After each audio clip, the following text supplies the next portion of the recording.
ਕਵਨ ਗੁਣ ਪ੍ਰਾਨ ਪਤ ਮਿਲੋ ਮੇਰੀ ਮਾਈ। ਰੂਪਹੀਨ ਬੁੱਧ ਬਲਹੀਨੀ ਮੋਹਿ ਪਰਦੇਸਨ ਦੂਰ ਤੇ ਆਈ। ਰੂਪਹੀਨ ਕੁਲਹੀਨ ਗੁਣਹੀਨ ਗਿਆਨਹੀਨ ਸੁਭਾਹੀਨ ਭਾਗਹੀਨ ਤਪਹੀਨ ਬਾਵਰੀ। ਦ੍ਰਿਸ਼ਟ ਦਰਸਹੀਨ ਸ਼ਬਦ ਸੁਰਤਹੀਨ ਬੁੱਧ ਬਲਹੀਨ ਸੁਧੇ ਹਸਤ ਨਾ ਪਾਵਰੀ। ਪ੍ਰੀਤਹੀਨ ਰੀਤਹੀਨ ਭਾਏ ਭੈ ਪ੍ਰਤੀਤਹੀਨ ਚਿਤਹੀਨ ਬਿਤਹੀਨ ਸਹਿਜ ਸੁਭਾਵਰੀ। ਅੰਗ ਅੰਗਹੀਨ ਦੀਨਾਧੀਨ ਪਰਚੀ ਨਾ ਲਗ ਚਰਨ ਸਰਨ ਕੈਸੇ ਪ੍ਰਾਪਤ ਹੋਏ ਰਾਵਰੀ। ਗਿਆਨ ਧਿਆਨ ਕਿਛ ਕਰਮ ਨਾ ਜਾਣਾ ਸਾਰ ਨਾ ਜਾਣਾ ਤੇਰੀ। ਸਭ ਤੇ ਵੱਡਾ ਸਤਿਗੁਰ ਨਾਨਕ ਜਿਨ ਕਲ ਰਾਖੀ ਮੇਰੀ। ਮੈਂ ਮੂਰਖ ਕੀ ਕੇਤਕ ਬਾਤ ਹੈ ਕੋਟ ਪਰਾਧੀ ਤਰਿਆ ਰੇ। ਗੁਰ ਨਾਨਕ ਜਿਨ ਸੁਣਿਆ ਪੇਖਿਆ ਸੇ ਫਿਰ ਗਰਭਾਸ ਨਾ ਪਰਿਆ ਰੇ। ਸਤਿਨਾਮ ਸ੍ਰੀ ਵਾਹਿਗੁਰੂ ਸਾਹਿਬ ਜੀ। ਸਤਿਨਾਮ ਸ੍ਰੀ ਵਾਹਿਗੁਰੂ ਸਾਹਿਬ ਜੀ।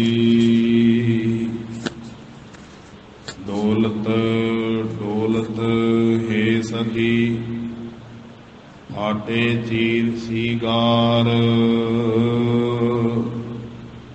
ਡਾਹਪਣ ਤਨ ਸੁਖ ਨਹੀਂ ਬਿਨ ਡਰ ਬਿਨ ਠੀਡਾਰ।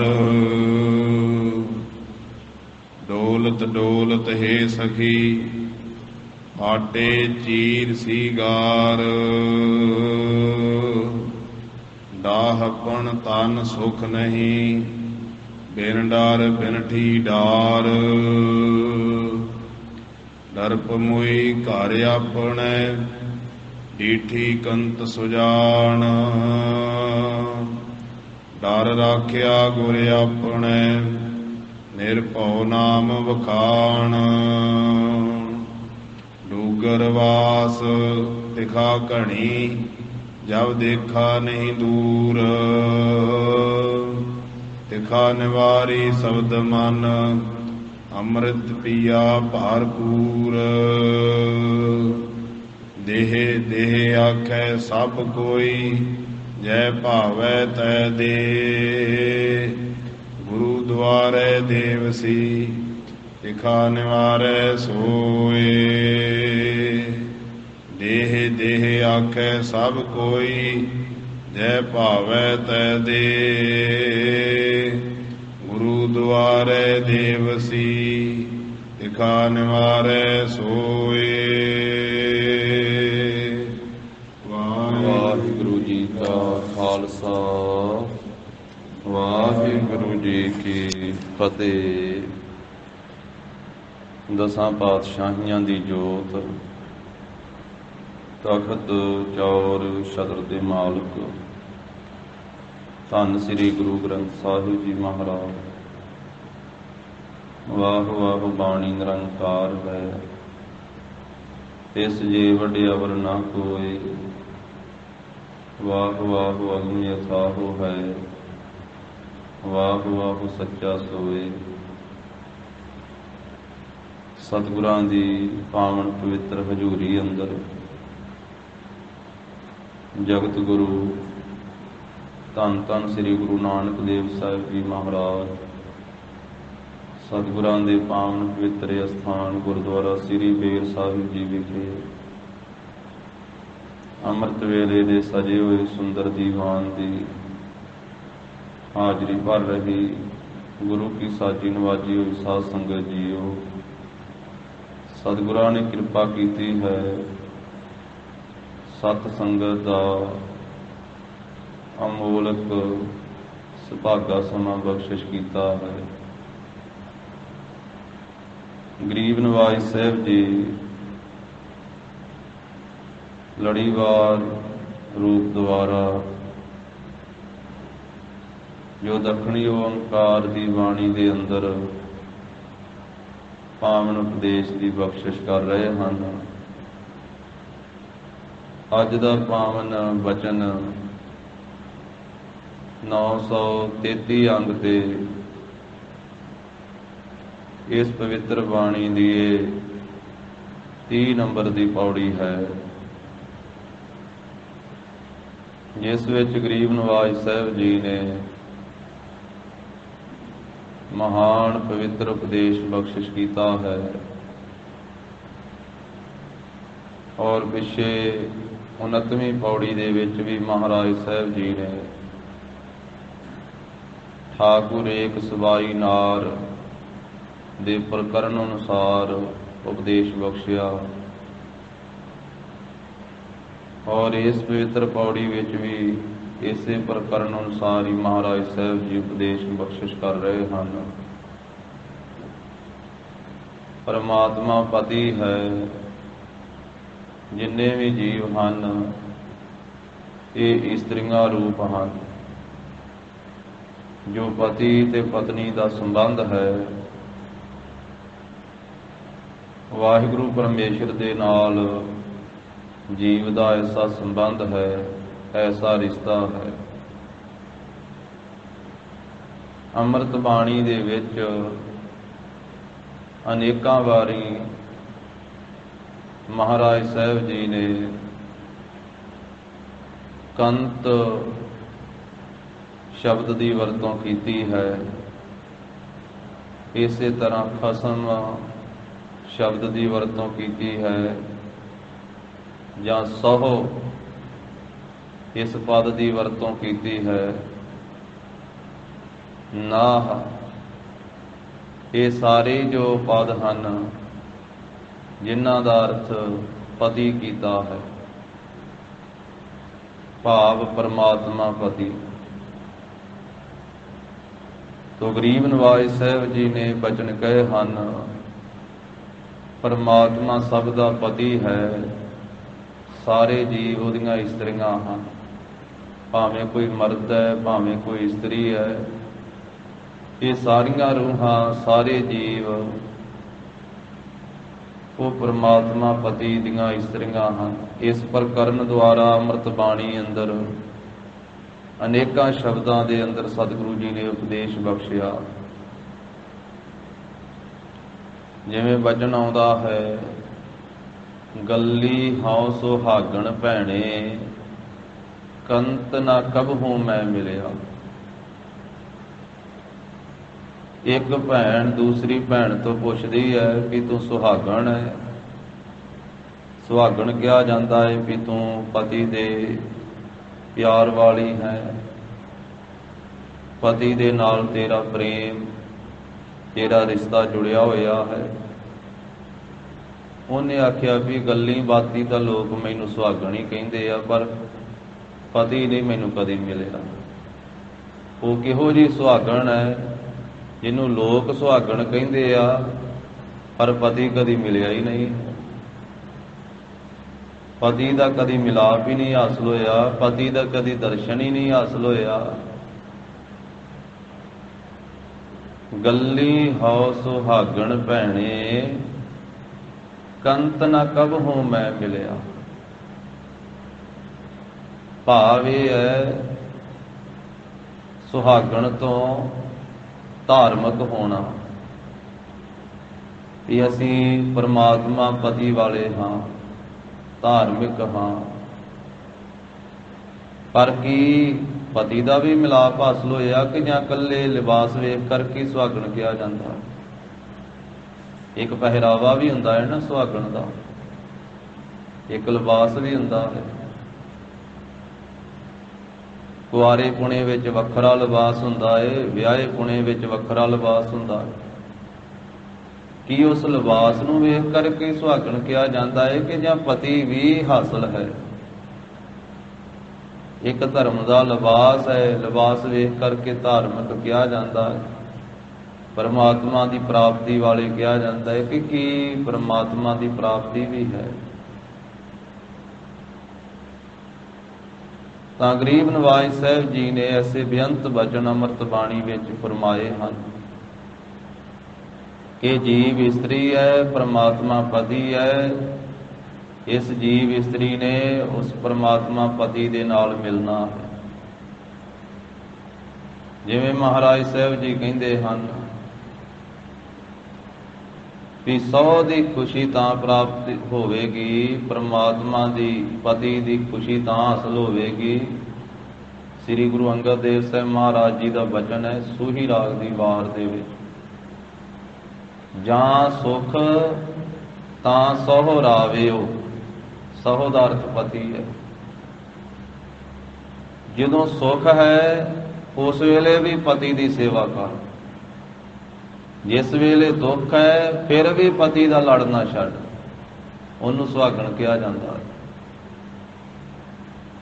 ਜਾਂ ਸੁਖ ਤਾਂ ਸਹੁ ਰਾਵਿਓ, ਦੁੱਖ ਵੀ ਸੰਭਾਲਿਓ ਏ। ਨਾਨਕ ਕਹੈ ਸਿਆਣੀਏ, ਇਹ ਕੰਤ ਮਿਲਾਵਾ ਹੋਏ। ਆਖਿਆ ਇਸ ਤਰ੍ਹਾਂ ਕੰਤ ਨਾਲ ਮਿਲਾਪ ਹੋਵੇਗਾ। ਵੇਖੋ ਉਦਾਹਰਨ ਸਾਡੀ ਸੰਸਾਰ ਦੀ, ਸਮਾਜ ਦੀ, ਪਰਿਵਾਰ ਦੀ ਦਿੱਤੀ ਹੈ, ਪਤੀ ਪਤਨੀ ਦੀ ਨੇੜਤਾ ਦੀ, ਤੇ ਗੱਲ ਕੀਤੀ ਹੈ ਪਰਮਾਤਮਾ ਪਤੀ ਨਾਲ ਮਿਲਣ ਦੀ। ਕਿ ਜਦੋਂ ਜ਼ਿੰਦਗੀ ਵਿੱਚ ਸੁੱਖ ਆਵੇ ਫਿਰ ਵੀ ਉਹਦੀ ਅਰਾਧਨਾ ਕਰ, ਫਿਰ ਵੀ ਸ਼ੁਕਰਾਨਾ ਕਰ, ਫਿਰ ਵੀ ਭਗਤੀ ਕਰ। ਜਦੋਂ ਦੁੱਖ ਆਵੇ ਫਿਰ ਵੀ ਪ੍ਰਭੂ ਦਾ ਸਿਮਰਨ ਕਰ। ਜਾਂ ਸੁਖ ਤਾਂ ਸਹੁ ਰਾਵਿਓ, ਦੁੱਖ ਵੀ ਸੰਭਾਲੇ ਹੋਏ। ਨਾਨਕ ਕਹੈ ਸਿਆਣੀਏ, ਹੇ ਜੀਵ ਰੂਪ ਇਸਤਰੀਏ ਸਿਆਣੀਏ, ਇਹ ਕੰਤ ਮਿਲਾਵਾ ਹੋਏ। ਇਸ ਤਰ੍ਹਾਂ ਤੇਰਾ ਪਰਮਾਤਮਾ ਪਤੀ ਨਾਲ ਮੇਲ ਹੋ ਜਾਵੇਗਾ।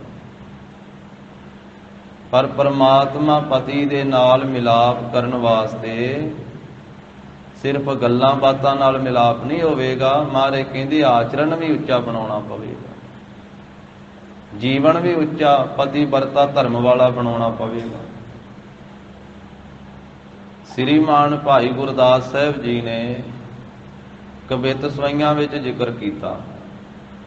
ਭਾਈ ਸਾਹਿਬ ਕਹਿੰਦੇ ਪੂਛਤ ਪਥਿਕ ਤੇਹ ਮਾਰਗ ਨ ਧਾਰੈ ਪਗ, ਪ੍ਰੀਤਮ ਕੇ ਦੇਸ਼ ਕੈਸੇ ਬਾਤਨ ਕਹਿ ਜਾਈਏ। ਕਹਿੰਦੇ ਗੱਲਾਂ ਬਾਤਾਂ ਨਾਲ ਤੇ ਕੋਈ ਸਫ਼ਰ ਤੈਅ ਨਹੀਂ ਹੁੰਦਾ। ਜੇ ਇੱਕ ਥਾਂ ਤੋਂ ਦੂਜੀ ਥਾਂ ਤੇ ਜਾਣ ਦੀਆਂ ਰੋਜ਼ ਬੰਦਾ ਗੱਲਾਂ ਹੀ ਕਰੀ ਜਾਵੇ ਤੇ ਸਫ਼ਰ ਤਾਂ ਨਹੀਂ ਮੁੱਕੇਗਾ, ਪੈਂਡਾ ਤੇ ਨਹੀਂ ਤੈਅ ਹੋਵੇਗਾ, ਤੁਰਨਾ ਪਵੇਗਾ। ਰਾਹ ਜਿੰਨੀ ਵਾਰੀ ਮਰਜ਼ੀ ਪੁੱਛ ਲਵੇ ਕਿ ਇਸ ਥਾਂ ਤੋਂ ਮੈਂ ਸ੍ਰੀ ਅੰਮ੍ਰਿਤਸਰ ਸਾਹਿਬ ਨੂੰ ਜਾਣਾ, ਸੁਲਤਾਨਪੁਰ ਲੋਧੀ ਦੀ ਧਰਤੀ ਤੋਂ ਕਿਹੜਾ ਰਸਤਾ ਜਾਂਦਾ ਹੈ,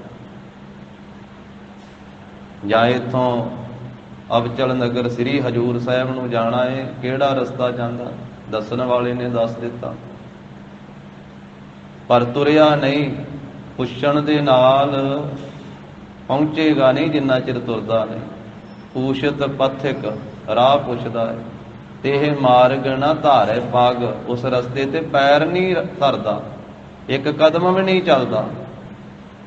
ਪ੍ਰੀਤਮ ਕੇ ਦੇਸ਼ ਕੈਸੇ ਬਾਤਨ ਕਹਿ ਜਾਈਏ, ਪਿਆਰੇ ਦੇ ਦੇਸ਼ ਵਿੱਚ ਗੱਲਾਂ ਨਾਲ ਹੀ ਚਲੇ ਜਾਵੇਗਾ। ਜੇ ਸੰਸਾਰੀ ਸਫ਼ਰ ਨਹੀਂ ਤੁਰਿਆ, ਤੁਰਨ ਤੋਂ ਬਿਨਾਂ ਇਹ ਨਹੀਂ ਤੈਅ ਹੁੰਦਾ ਤੇ ਨਿਰੰਕਾਰੀ ਸਫ਼ਰ ਜਿਹੜਾ ਵਾ ਉਹ ਤੁਰਨ ਤੋਂ ਬਿਨਾਂ ਕਿਵੇਂ ਤੈਅ ਹੋ ਜਾਵੇਗਾ। ਪਰਮਾਰਥ ਦਾ ਰਸਤਾ, ਅਧਿਆਤਮਕ ਦਾ ਰਸਤਾ, ਉਹਦੇ ਤੇ ਵੀ ਤਾਂ ਤੁਰਨਾ ਪਵੇਗਾ ਨਾ। ਪਰਮਾਤਮਾ ਪਿਆਰੇ ਦੇ ਦੇਸ਼ ਵਿੱਚ ਪਹੁੰਚਣ ਵਾਸਤੇ ਵੀ ਤਾਂ ਤੁਰਨਾ ਪਵੇਗਾ ਨਾ। ਗੱਲਾਂ ਨਾਲ ਤਾਂ ਨਹੀਂ ਪਹੁੰਚਿਆ ਜਾਵੇਗਾ। ਖੰਡ ਖੰਡ ਕਹਿਣ ਦੇ ਨਾਲ ਮੂੰਹ ਤਾਂ ਨਹੀਂ ਮਿੱਠਾ ਹੁੰਦਾ ਹੈ ਜਿੰਨਾ ਚਿਰ ਖੰਡ ਖਾਧੀ ਨਾ ਜਾਵੇ। ਖਾਂਡ ਖਾਂਡ ਕਹੇ ਜੇਬਾ ਨਾ ਸਵਾਦ ਮੀਠੋ ਆਵੇ। ਜਿੰਨਾ ਚਿਰ ਖੰਡ ਖਾਂਦਾ ਨਹੀਂ ਉਹਨਾਂ ਚਿਰ ਖੰਡ ਕਹਿਣ ਨਾਲ ਮੂੰਹ ਮਿੱਠਾ ਨਹੀਂ ਹੁੰਦਾ। ਪ੍ਰੀਤਮ ਕੇ ਦੇਸ਼ ਕੈਸੇ ਬਰਤਨ ਕਹਿ ਜਾਈਏ, पूछत है वैद खात औखद न संजम से, कैसे मिटे रोग सुख सहज समाइए। ਕਹਿੰਦੇ ਵੈਦ ਨੂੰ ਰੋਗ ਦੱਸਦਾ ਹੈ, ਵੈਦ ਤੋਂ ਦਵਾਈ ਲੈਂਦਾ ਹੈ, ਪਰ ਸੰਜਮ ਨਾਲ ਦਵਾਈ ਨਹੀਂ ਖਾਂਦਾ, ਪਰਹੇਜ ਨਹੀਂ ਰੱਖਦਾ, ਰੋਗ ਕਿਵੇਂ ਮਿਟੇਗਾ? ਨਹੀਂ ਮਿਟ ਸਕਦਾ। ਫਿਰ ਤੀਜਾ ਵਚਨ ਕੀਤਾ ਹੈ ਸੁਹਾਗਣ ਦਾ।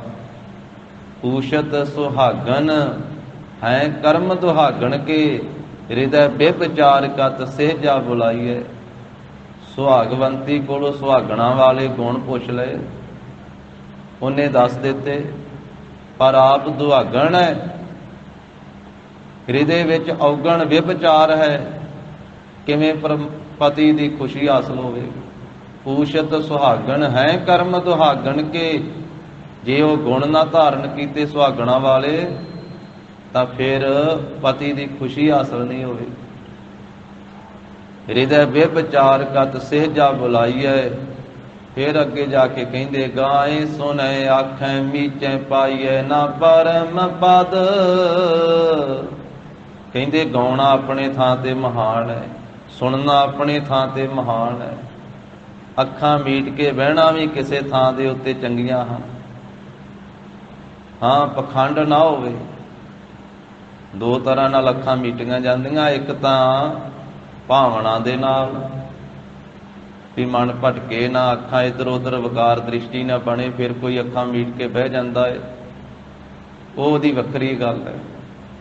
ਪਰ ਇੱਕ ਅੱਖਾਂ ਉਹ ਹਨ, ਬੈਠ ਰਹੇ ਹੋ ਬੱਕ ਧਿਆਨ ਲਗਾਇਓ, ਬਗਲੇ ਵਾਲਾ ਧਿਆਨ। ਪਖੰਡ ਦੇ ਸਹਿਤ ਕੀਤਾ ਕਰਮ ਜਿਹੜਾ ਉਹ ਨਿਸਫਲ ਹੈ, ਪਰ ਭਾਵਨਾ ਵਿੱਚ ਕੀਤਾ ਜਿਹੜਾ ਉਹ ਸਫਲ ਹੈ। ਕਹਿੰਦੇ ਵੀ ਅੱਖਾਂ ਮੀਟ ਕੇ ਬਹਿਣਾ, ਜਿਵੇਂ ਭਗਤ ਕਬੀਰ ਸਾਹਿਬ ਜੀ ਨੇ ਵੀ ਆਖਿਆ ਵੀ ਮੂੰਦ ਲਈਏ ਦਰਵਾਜੇ ਬਾਜੀ ਵਾਲੇ ਅਨਹਦ ਬਾਜੇ। ਹਾਂ, ਬਾਹਰਲੇ ਰੌਲੇ ਰੱਪੇ ਤੋਂ ਸੰਕੋਚ ਕਰਨ ਵਾਸਤੇ ਜੇ ਕੋਈ ਦਰਵਾਜੇ ਬੰਦ ਵੀ ਕਰਦਾ ਹੈ ਤੇ ਮਾੜੀ ਗੱਲ ਕੋਈ ਨਹੀਂ, ਪਰ ਭਾਈ ਸਾਹਿਬ ਕਹਿੰਦੇ ਵੀ ਇਹ ਸਾਰਾ ਕੁਝ ਤਾਂ ਸਫਲਾ ਹੈ ਜੇ ਗੁਰੂ ਕਾ ਸ਼ਬਦ ਗ੍ਰਹਿਣ ਕਰਕੇ ਉਹਦੀ ਕਮਾਈ ਕਰੀਏ, ਨਹੀਂ ਤਾਂ ਗਾਉਣਾ ਸੁਣਨਾ ਅੱਖਾਂ ਮੀਟਣੀਆਂ ਇਹ ਸਫਲੀਆਂ ਨਹੀਂ ਹੋਣਗੀਆਂ। ਗਾਏ ਸੁਣੈ ਆਖੈ ਮੀਚੈ ਪਾਈਐ ਨਾ ਪਰਮ ਪਦ, ਗੋਰੇ ਉਪਦੇਸ਼ ਗਹਿ ਜਾਉ ਲਉ ਨਾ ਕਮਾਈਐ। ਜਿੰਨਾ ਚਿਰ ਗੁਰੂ ਕਾ ਉਪਦੇਸ਼ ਗ੍ਰਹਿਣ ਕਰਕੇ ਉਹਦੀ ਕਮਾਈ ਨਹੀਂ ਕੀਤੀ ਜਾ ਸਕਦੀ। ਤਾਂ ਗਰੀਬ ਨਵਾਜ਼ ਸਾਹਿਬ ਜੀ ਇਹ 30ਵੀਂ ਪੌੜੀ ਦੁਆਰਾ ਜਿਵੇਂ ਬਖਸ਼ਿਸ਼ ਕਰਦੇ ਹਨ, ਸ਼ਰਧਾ ਭਾਵਨਾ ਅਦਬ ਸਤਿਕਾਰ ਸਹਿਤ ਸਰਵਣ ਕਰੀਏ। ਉਚਾਰਨ ਕਰੋ ਜੀ ਸਤਿਨਾਮ ਸ੍ਰੀ ਵਾਹਿਗੁਰੂ ਸਾਹਿਬ ਜੀ, ਸਤਿਨਾਮ ਸ੍ਰੀ ਵਾਹਿਗੁਰੂ ਸਾਹਿਬ ਜੀ। ਦੌਲਤ ਦੌਲਤ ਹੈ ਸਖੀ। ਜਗਤ ਗੁਰੂ ਸ੍ਰੀ ਗੁਰੂ ਨਾਨਕ ਦੇਵ ਸਾਹਿਬ ਜੀ ਮਹਾਰਾਜ ਉਚਾਰਨ ਕਰਦੇ ਹਨ, ਹੇ ਸਖੀ, ਹੇ ਜੀਵ ਰੂਪ ਸਖੀਏ, ਸਹੇਲੀਏ, ਡੋਲਤ ਡੋਲਤ, ਡੋਲਦਿਆਂ ਡੋਲਦਿਆਂ, ਭਾਵ ਭਟਕਦਿਆਂ ਭਟਕਦਿਆਂ ਤੂੰ ਥਾਂ ਥਾਂ ਤੇ ਭਟਕ ਰਹੀ ਹੈ। ਹੇ ਕੂੜਿਆਰ ਜੀਵ ਇਸਤਰੀਏ, ਤੂੰ ਇੱਕ ਆਪਣੇ ਪਤੀ ਦਾ ਦਰ ਛੱਡ ਕੇ ਥਾਂ ਥਾਂ ਤੇ ਡੋਲ ਰਹੀ ਹੈ। ਇੱਕ ਪਰਮਾਤਮਾ ਪਤੀ ਦਾ ਦਰ ਛੱਡ ਕੇ ਤੇ ਥਾਂ ਥਾਂ ਤੇ ਭਟਕ ਰਹੀ ਹੈ। ਉਸ ਭਟਕਣਾ ਵਿੱਚ ਪੈ ਕਰਕੇ ਡੋਲਤ ਡੋਲਤ ਹੇ ਸਖੀ, ਹੇ ਸਖੀਏ, ਹੇ ਜੀਵ ਰੂਪ ਸਹੇਲੀਏ। ਇਸ ਤਰ੍ਹਾਂ ਡੋਲਦਿਆਂ ਡੋਲਦਿਆਂ ਤੇਰਾ ਤਨ ਵੀ ਡੋਲ ਰਿਹਾ, ਮਨ ਵੀ ਡੋਲ ਰਿਹਾ। ਤਨ ਵੀ ਭਟਕਣਾ ਵਿੱਚ ਪਿਆ ਹੋਇਆ ਹੈ, ਮਨ ਵੀ ਭਟਕਣਾ ਵਿੱਚ ਪਿਆ ਹੋਇਆ ਹੈ। ਤੇ ਇਸ ਤਰ੍ਹਾਂ ਭਟਕਦਿਆਂ ਭਟਕਦਿਆਂ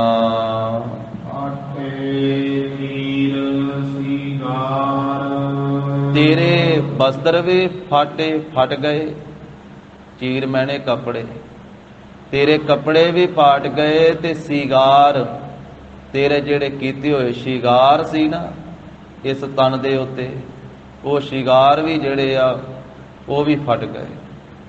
ਸ਼ਿੰਗਾਰ ਵੀ ਜਿਹੜਾ ਉਹ ਵੀ ਨਾਸ ਹੋ ਗਿਆ ਡੋਲਦਿਆਂ ਡੋਲਦਿਆਂ। ਕਿਉਂਕਿ ਇਹ ਸਫਲੇ ਤਾਂ ਹੋਣੇ ਸੀ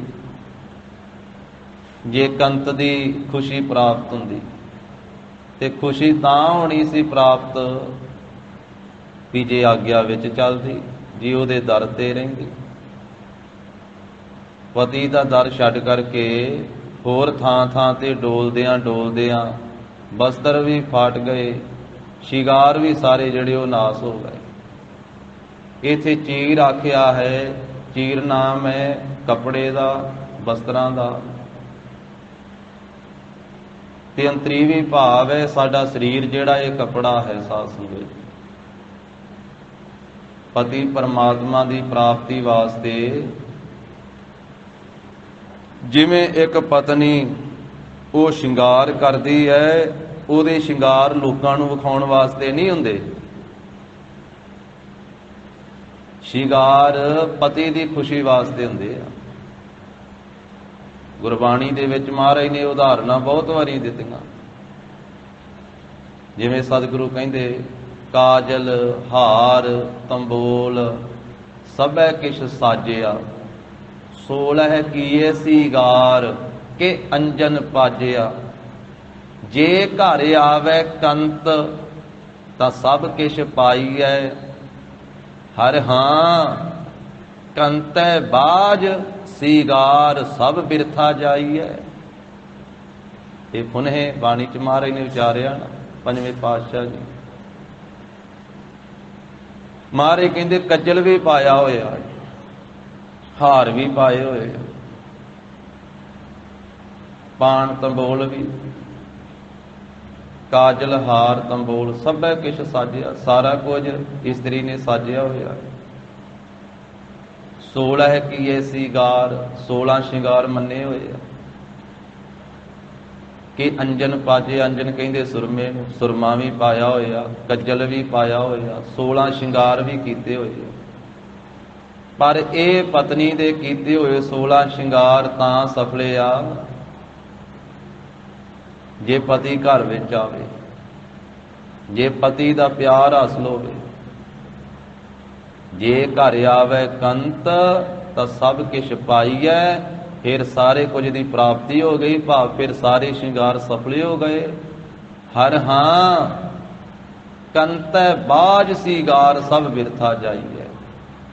ਜੇ ਕੰਤ ਨਹੀਂ ਆਇਆ, ਪਤੀ ਨਹੀਂ ਆਇਆ, ਪਤੀ ਦਾ ਮਿਲਾਪ ਹਾਸਲ ਨਹੀਂ ਹੋਇਆ, ਤੇ ਸਾਰੇ ਜਿਹੜੇ ਸ਼ਿੰਗਾਰ ਉਹ ਨਿਸਫਲ ਚਲੇ ਗਏ।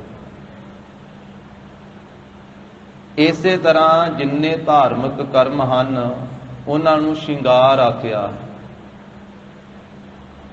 ਉਹ ਸਫਲੇ ਤਾਂ ਵਾ ਜੇ ਪ੍ਰਮਾਤਮਾ ਪਤੀ ਵੀ ਘਰ ਵਿੱਚ ਆਵੇ, ਜੇ ਪ੍ਰਮਾਤਮਾ ਪਤੀ ਦੀ ਖੁਸ਼ੀ ਹਾਸਲ ਹੋਵੇ। ਜਿੰਨਾ ਵੀ ਧਾਰਮਿਕ ਕਰਮ ਕੀਤਾ ਜਾਂਦਾ ਹੈ ਉਹ ਇਸੇ ਕਰਕੇ ਕੀਤਾ ਜਾਂਦਾ ਹੈ ਕਿ ਪ੍ਰਭੂ ਪਤੀ ਦੀ ਖੁਸ਼ੀ ਮਿਲ ਜਾਵੇ। ਪਰਮਾਤਮਾ ਦੀ ਖੁਸ਼ੀ ਤੋਂ ਬਿਨਾਂ ਜਿੰਨਾ ਵੀ ਇਹ ਧਰਮ ਕਰਮ ਰੂਪੀ ਸ਼ਿੰਗਾਰ ਹੈ, ਧਾਰਮਿਕ ਲਿਬਾਸ ਰੂਪੀ ਸ਼ਿੰਗਾਰ ਹੈ, ਇਹ ਸਾਰੇ ਜਿਹੜੇ ਸ਼ਿੰਗਾਰ ਹਨ ਇਹ ਕਿਸੇ ਅਰਥ ਵਿੱਚ ਨਹੀਂ। ਮਹਾਰਾਜ ਸਾਹਿਬ ਕਹਿੰਦੇ ਵੀ ਇਹ ਸਰੀਰ ਵੀ ਜਿਹੜਾ ਨਾ ਇਹ ਵੀ ਇੱਕ ਕੱਪੜਾ ਮਿਲਿਆ, ਤੇ ਇਹ ਕੱਪੜਾ ਵੀ ਪਰਮਾਤਮਾ ਪਤੀ ਦੀ ਖੁਸ਼ੀ ਲੈਣ ਵਾਸਤੇ, ਪਰਮਾਤਮਾ ਪਤੀ ਦੀ ਪ੍ਰਸੰਨਤਾ ਲੈਣ ਵਾਸਤੇ, ਪਰਮਾਤਮਾ ਪਤੀ ਦੇ ਮਿਲਾਪ ਵਾਸਤੇ ਮਿਲਿਆ। ਸਰੀਰ ਇੱਕ ਕੱਪੜਾ ਹੈ। ਜਿਵੇਂ ਸਰੀਰ ਦੇ ਉੱਤੇ ਕੱਪੜੇ ਪਾਏ ਜਾਂਦੇ ਹਨ, ਵਸਤਰ ਪਾਏ ਜਾਂਦੇ, ਇਸੇ ਤਰ੍ਹਾਂ ਇਹ ਰੂਹ ਦਾ, ਆਤਮਾ ਦਾ ਜਿਹੜਾ ਕੱਪੜਾ ਸਰੀਰ ਹੈ, ਇਹ ਵੀ ਪ੍ਰਭੂ ਪਤੀ ਦੇ ਮਿਲਾਪ ਵਾਸਤੇ ਹੀ ਮਿਲਿਆ। ਭਈ ਪ੍ਰਾਪਤ ਮਾਨੁਖ ਦੇ ਹੁਰੀਆ, ਗੋਬਿੰਦ ਮਿਲਣ ਕੀ ਇਹ ਤੇਰੀ ਬਰੀਆ। ਅਵਰ ਕਾਜ ਤੇਰਾ ਕਿਤੇ ਨਾ ਕਾਮ, ਮਿਲ ਸਾਧ ਸੰਗਤ ਭਾਜ ਕੇਵਲ ਨਾਮ। ਮਹਾਰਾਜ ਕਹਿੰਦੇ ਵੀ ਇਹ ਪ੍ਰਭੂ ਦੀ ਪ੍ਰਾਪਤੀ ਵਾਸਤੇ ਮਿਲਿਆ। ਸਰੀਰ ਮਾਨਸ ਦੇ ਇਹ ਕੱਪੜਾ ਹੈ, ਤੇ ਭਟਕਦਿਆਂ ਡੋਲਤ ਡੋਲਤ ਹੈ ਸਖੀ, ਫਾਟੇ ਚੀਰ ਸੀਗਾਰ। ਇਹ ਸਰੀਰ ਰੂਪੀ ਕੱਪੜਾ ਵੀ ਫਾਟ ਗਿਆ, ਕਿਉਂਕਿ ਇਹਨੇ ਵੀ ਤਾਂ ਇੱਕ ਦਿਨ ਪਾਟ ਹੀ ਜਾਣਾ ਹੈ। ਕੱਪੜਾ ਜਿਹੜਾ ਨਵਾਂ ਉਹ ਪੁਰਾਣਾ ਵੀ ਹੁੰਦਾ ਵਾ, ਨਵਾਂ ਕੱਪੜਾ ਪੁਰਾਣਾ ਵੀ ਹੋ ਜਾਂਦਾ, ਤੇ ਪੁਰਾਣਾ ਹੋ ਕੇ ਪਾਟ ਵੀ ਜਾਂਦਾ, ਲੀਰੋ ਲੀਰ ਵੀ ਹੋ ਜਾਂਦਾ। ਇਸੇ ਤਰ੍ਹਾਂ ਇਹ ਸਰੀਰ ਰੂਪੀ ਝੋਲਾ, ਸਰੀਰ ਰੂਪੀ ਕੱਪੜਾ, ਇਹ ਕਾਇਆ ਕਾਪਰ, ਇਹ ਕਾਇਆ ਦਾ ਕੱਪੜਾ ਜਿਹੜਾ ਹੈ ਨਾ, ਇਹ ਪੁਰਾਣਾ ਵੀ ਹੁੰਦਾ ਹੈ ਤੇ ਪਾਟ ਵੀ ਜਾਂਦਾ ਹੈ, ਸਮਾਪਤ ਵੀ ਹੋ ਜਾਂਦਾ ਹੈ, ਖਤਮ ਹੋ ਜਾਂਦਾ ਹੈ ਸਰੀਰ ਰੂਪੀ ਕੱਪੜਾ ਵੀ। ਫਾਟੇ ਚੀਰ ਸੀਗਾਰ, ਤੇ ਸੀਗਾਰ ਇਹ ਇੰਦਰੀਏ ਰੂਪੀ ਜਿਹੜੇ ਸ਼ਿੰਗਾਰ ਹਨ ਇਸ ਤਨ ਦਾ, ਇਸ ਤਨ ਦਾ ਸ਼ਿੰਗਾਰ ਕੀਤਾ ਪਰਮੇਸ਼ਰ ਨੇ, ਜਿਹੜੇ ਥਾਂ ਥਾਂ ਤੇ ਇਹ ਇੰਦਰੀਏ ਲਾਏ ਹਨ। ਗਿਆਨ ਇੰਦਰੀਏ, ਕਰਮ ਇੰਦਰੀਏ। ਅੱਖਾਂ ਇਸ ਤਨ ਦਾ ਸ਼ਿੰਗਾਰ ਹੀ ਆ, ਕੰਨ ਇਸ ਤਨ ਦਾ ਸ਼ਿੰਗਾਰ ਹੈ, ਨਾਸਿਕਾਂ ਇਸ ਤਨ ਦਾ ਸ਼ਿੰਗਾਰ ਹੈ, ਰਸਨਾ ਇਸ ਤਨ ਦਾ ਸ਼ਿੰਗਾਰ ਹੈ, ਹੱਥ ਇਸ ਤਨ ਦਾ ਸ਼ਿੰਗਾਰ ਹੈ, ਪੈਰ ਇਸ ਤਨ ਦਾ ਸ਼ਿੰਗਾਰ ਹੈ। ਜੇ ਇੱਕ ਵੀ ਨਾ ਹੋਵੇ ਇਹਨਾਂ ਸਾਰਿਆਂ ਦੇ ਵਿੱਚੋਂ ਤੇ ਸ਼ਿੰਗਾਰ 'ਚ ਫਰਕ ਪੈ ਜਾਂਦਾ ਨਾ। ਜੇ ਕਿਸੇ ਦਾ ਨੱਕ ਹੀ ਨਾ ਹੋਵੇ ਤੇ ਗੁਣਗਣਾ ਜਿਹਾ ਕਿਸ ਤਰ੍ਹਾਂ ਦਾ ਹੋਵੇਗਾ। ਜੇ ਅੱਖਾਂ ਨਾ ਹੋਣ ਤੇ ਸੂਰਮਾ ਸਿੰਘ ਦਿਸਦਾ ਨਹੀਂ, ਦੂਸਰੇ ਦੀ ਬਾਂਹ ਫੜ ਕੇ ਤੁਰਨਾ ਪਵੇਗਾ। ਕੰਨ ਨਾ ਕੰਮ ਕਰਨ ਤੇ ਬੋਲਾ ਸੁਣੇਗਾ ਨਹੀਂ। ਹੱਥ ਨਾ ਹੋਣ ਫਿਰ ਵੀ ਕੋਝਾ ਹੋ ਗਿਆ ਸ਼ਿੰਗਾਰ। ਪੈਰ ਨਾ ਹੋਣ ਤੁਰ ਨਹੀਂ ਸਕਦਾ। ਇਹ ਸਰੀਰ ਨੂੰ ਸ਼ਿੰਗਾਰ ਲਾਇਆ ਹੋਇਆ। ਤਾਂ ਮਹਾਰਾਜ ਸਾਹਿਬ ਜੀ ਕਹਿੰਦੇ ਇਸ ਤਰ੍ਹਾਂ ਡੋਲਤ ਡੋਲਤ ਹੈ ਸਖੀ, ਇਹ ਜੀਵ ਰੂਪ ਸਖੀਏ, ਕੂੜਿਆਰ ਜੀਵ ਇਸਤਰੀਏ, ਝੂਠ ਦੇ ਵਿੱਚ ਪਰਚ ਗਈ ਹੋਈਏ। ਇਸ ਤਰ੍ਹਾਂ ਭਰਮਦਿਆਂ ਪਰਮਾਤਮਾ ਪਤੀ ਦੇ ਦਰ ਨੂੰ ਛੱਡ ਕੇ ਕਦੀ ਕਿਸੇ ਪਾਸੇ ਨੂੰ ਭਟਕਣ ਲੱਗ ਪੈਂਦੀ ਹੈ, ਕਦੀ ਕਿਸੇ ਪਾਸੇ ਨੂੰ ਡੋਲਣ ਲੱਗ ਪੈਂਦੀ ਹੈ। ਤੇਰੇ ਇਹ ਸਰੀਰ ਰੂਪੀ ਕੱਪੜਾ ਵੀ ਤੇਰਾ ਪਾਟ ਜਾਣਾ ਹੈ, ਤੇ ਤੇਰੇ ਇੰਦਰੀਏ ਰੂਪੀ ਜਿਹੜਾ ਸ਼ਿੰਗਾਰ ਇਹ ਵੀ ਪਾਟ ਜਾਣਾ, ਇਹ ਵੀ ਖਤਮ ਹੋ ਜਾਣਾ। ਭਾਵ ਅੱਖਾਂ ਇੱਕ ਦਿਨ ਸਾਥ ਛੱਡ ਹੀ ਜਾਂਦੀਆਂ ਹਨ। ਹੁਣ ਬਾਬਾ ਫਰੀਦ ਸਾਹਿਬ ਜੀ ਨੇ ਆਖਿਆ, ਉਹ ਕਹਿੰਦੇ ਵੀ ਆਏ ਤਾਂ ਇਹ ਬਾਅਦ ਵਿੱਚ ਸੀ, ਪਰ ਚਲੇ ਪਹਿਲਾਂ ਗਏ।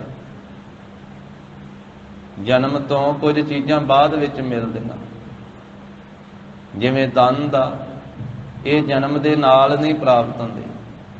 ਜਨਮ ਹੋਣ ਤੋਂ ਕੁਝ ਸਮਾਂ ਬਾਅਦ ਵਿੱਚ ਦੰਦ ਉੱਗਦੇ ਨਾ। ਕਹਿੰਦੇ ਆਪਾਂ ਵੀ ਬੱਚਾ ਹੁਣ ਦੰਦੀਆਂ ਕੱਢ ਰਿਹਾ, ਬੱਚੇ ਦੇ ਦੰਦ ਉੱਗ ਰਹੇ ਆ, ਪਰ ਜਨਮ ਦੇ ਨਾਲ ਨਹੀਂ ਮਿਲੇ, ਬਾਅਦ ਵਿੱਚ ਆਏ ਤੇ ਮਰਨ ਤੋਂ ਪਹਿਲਾਂ ਨਿਕਲ ਜਾਂਦੇ ਮੂੰਹ ਚੋਂ। ਆਏ ਬਾਅਦ ਵਿੱਚ, ਚਲੇ ਪਹਿਲਾਂ ਗਏ। ਸਰੀਰ ਧਾਹਾਂ ਮਾਰਦਾ ਹੈ, ਕਹਿੰਦਾ ਮੇਰੇ ਜਾਨੀ ਪਹਿਲਾਂ ਚਲੇ ਗਏ, ਮੇਰੇ ਮਿੱਤਰ ਪਹਿਲਾਂ ਚਲੇ ਗਏ। ਚੱਬਣ ਚੱਲਣ ਰਤਨ, ਚੱਬਣ ਚੱਲਣ ਰਤਨ, ਚੱਲਣ ਰਤਨ, ਚੱਬਣ ਚੱਲਣ ਰਤਨ। ਸੇ ਸੁਣੀਅਰ ਬਹਿ ਗਏ, ਸੇ ਸੁਣੀਅਰ ਬਹਿ ਗਏ, ਸੁਣੀਅਰ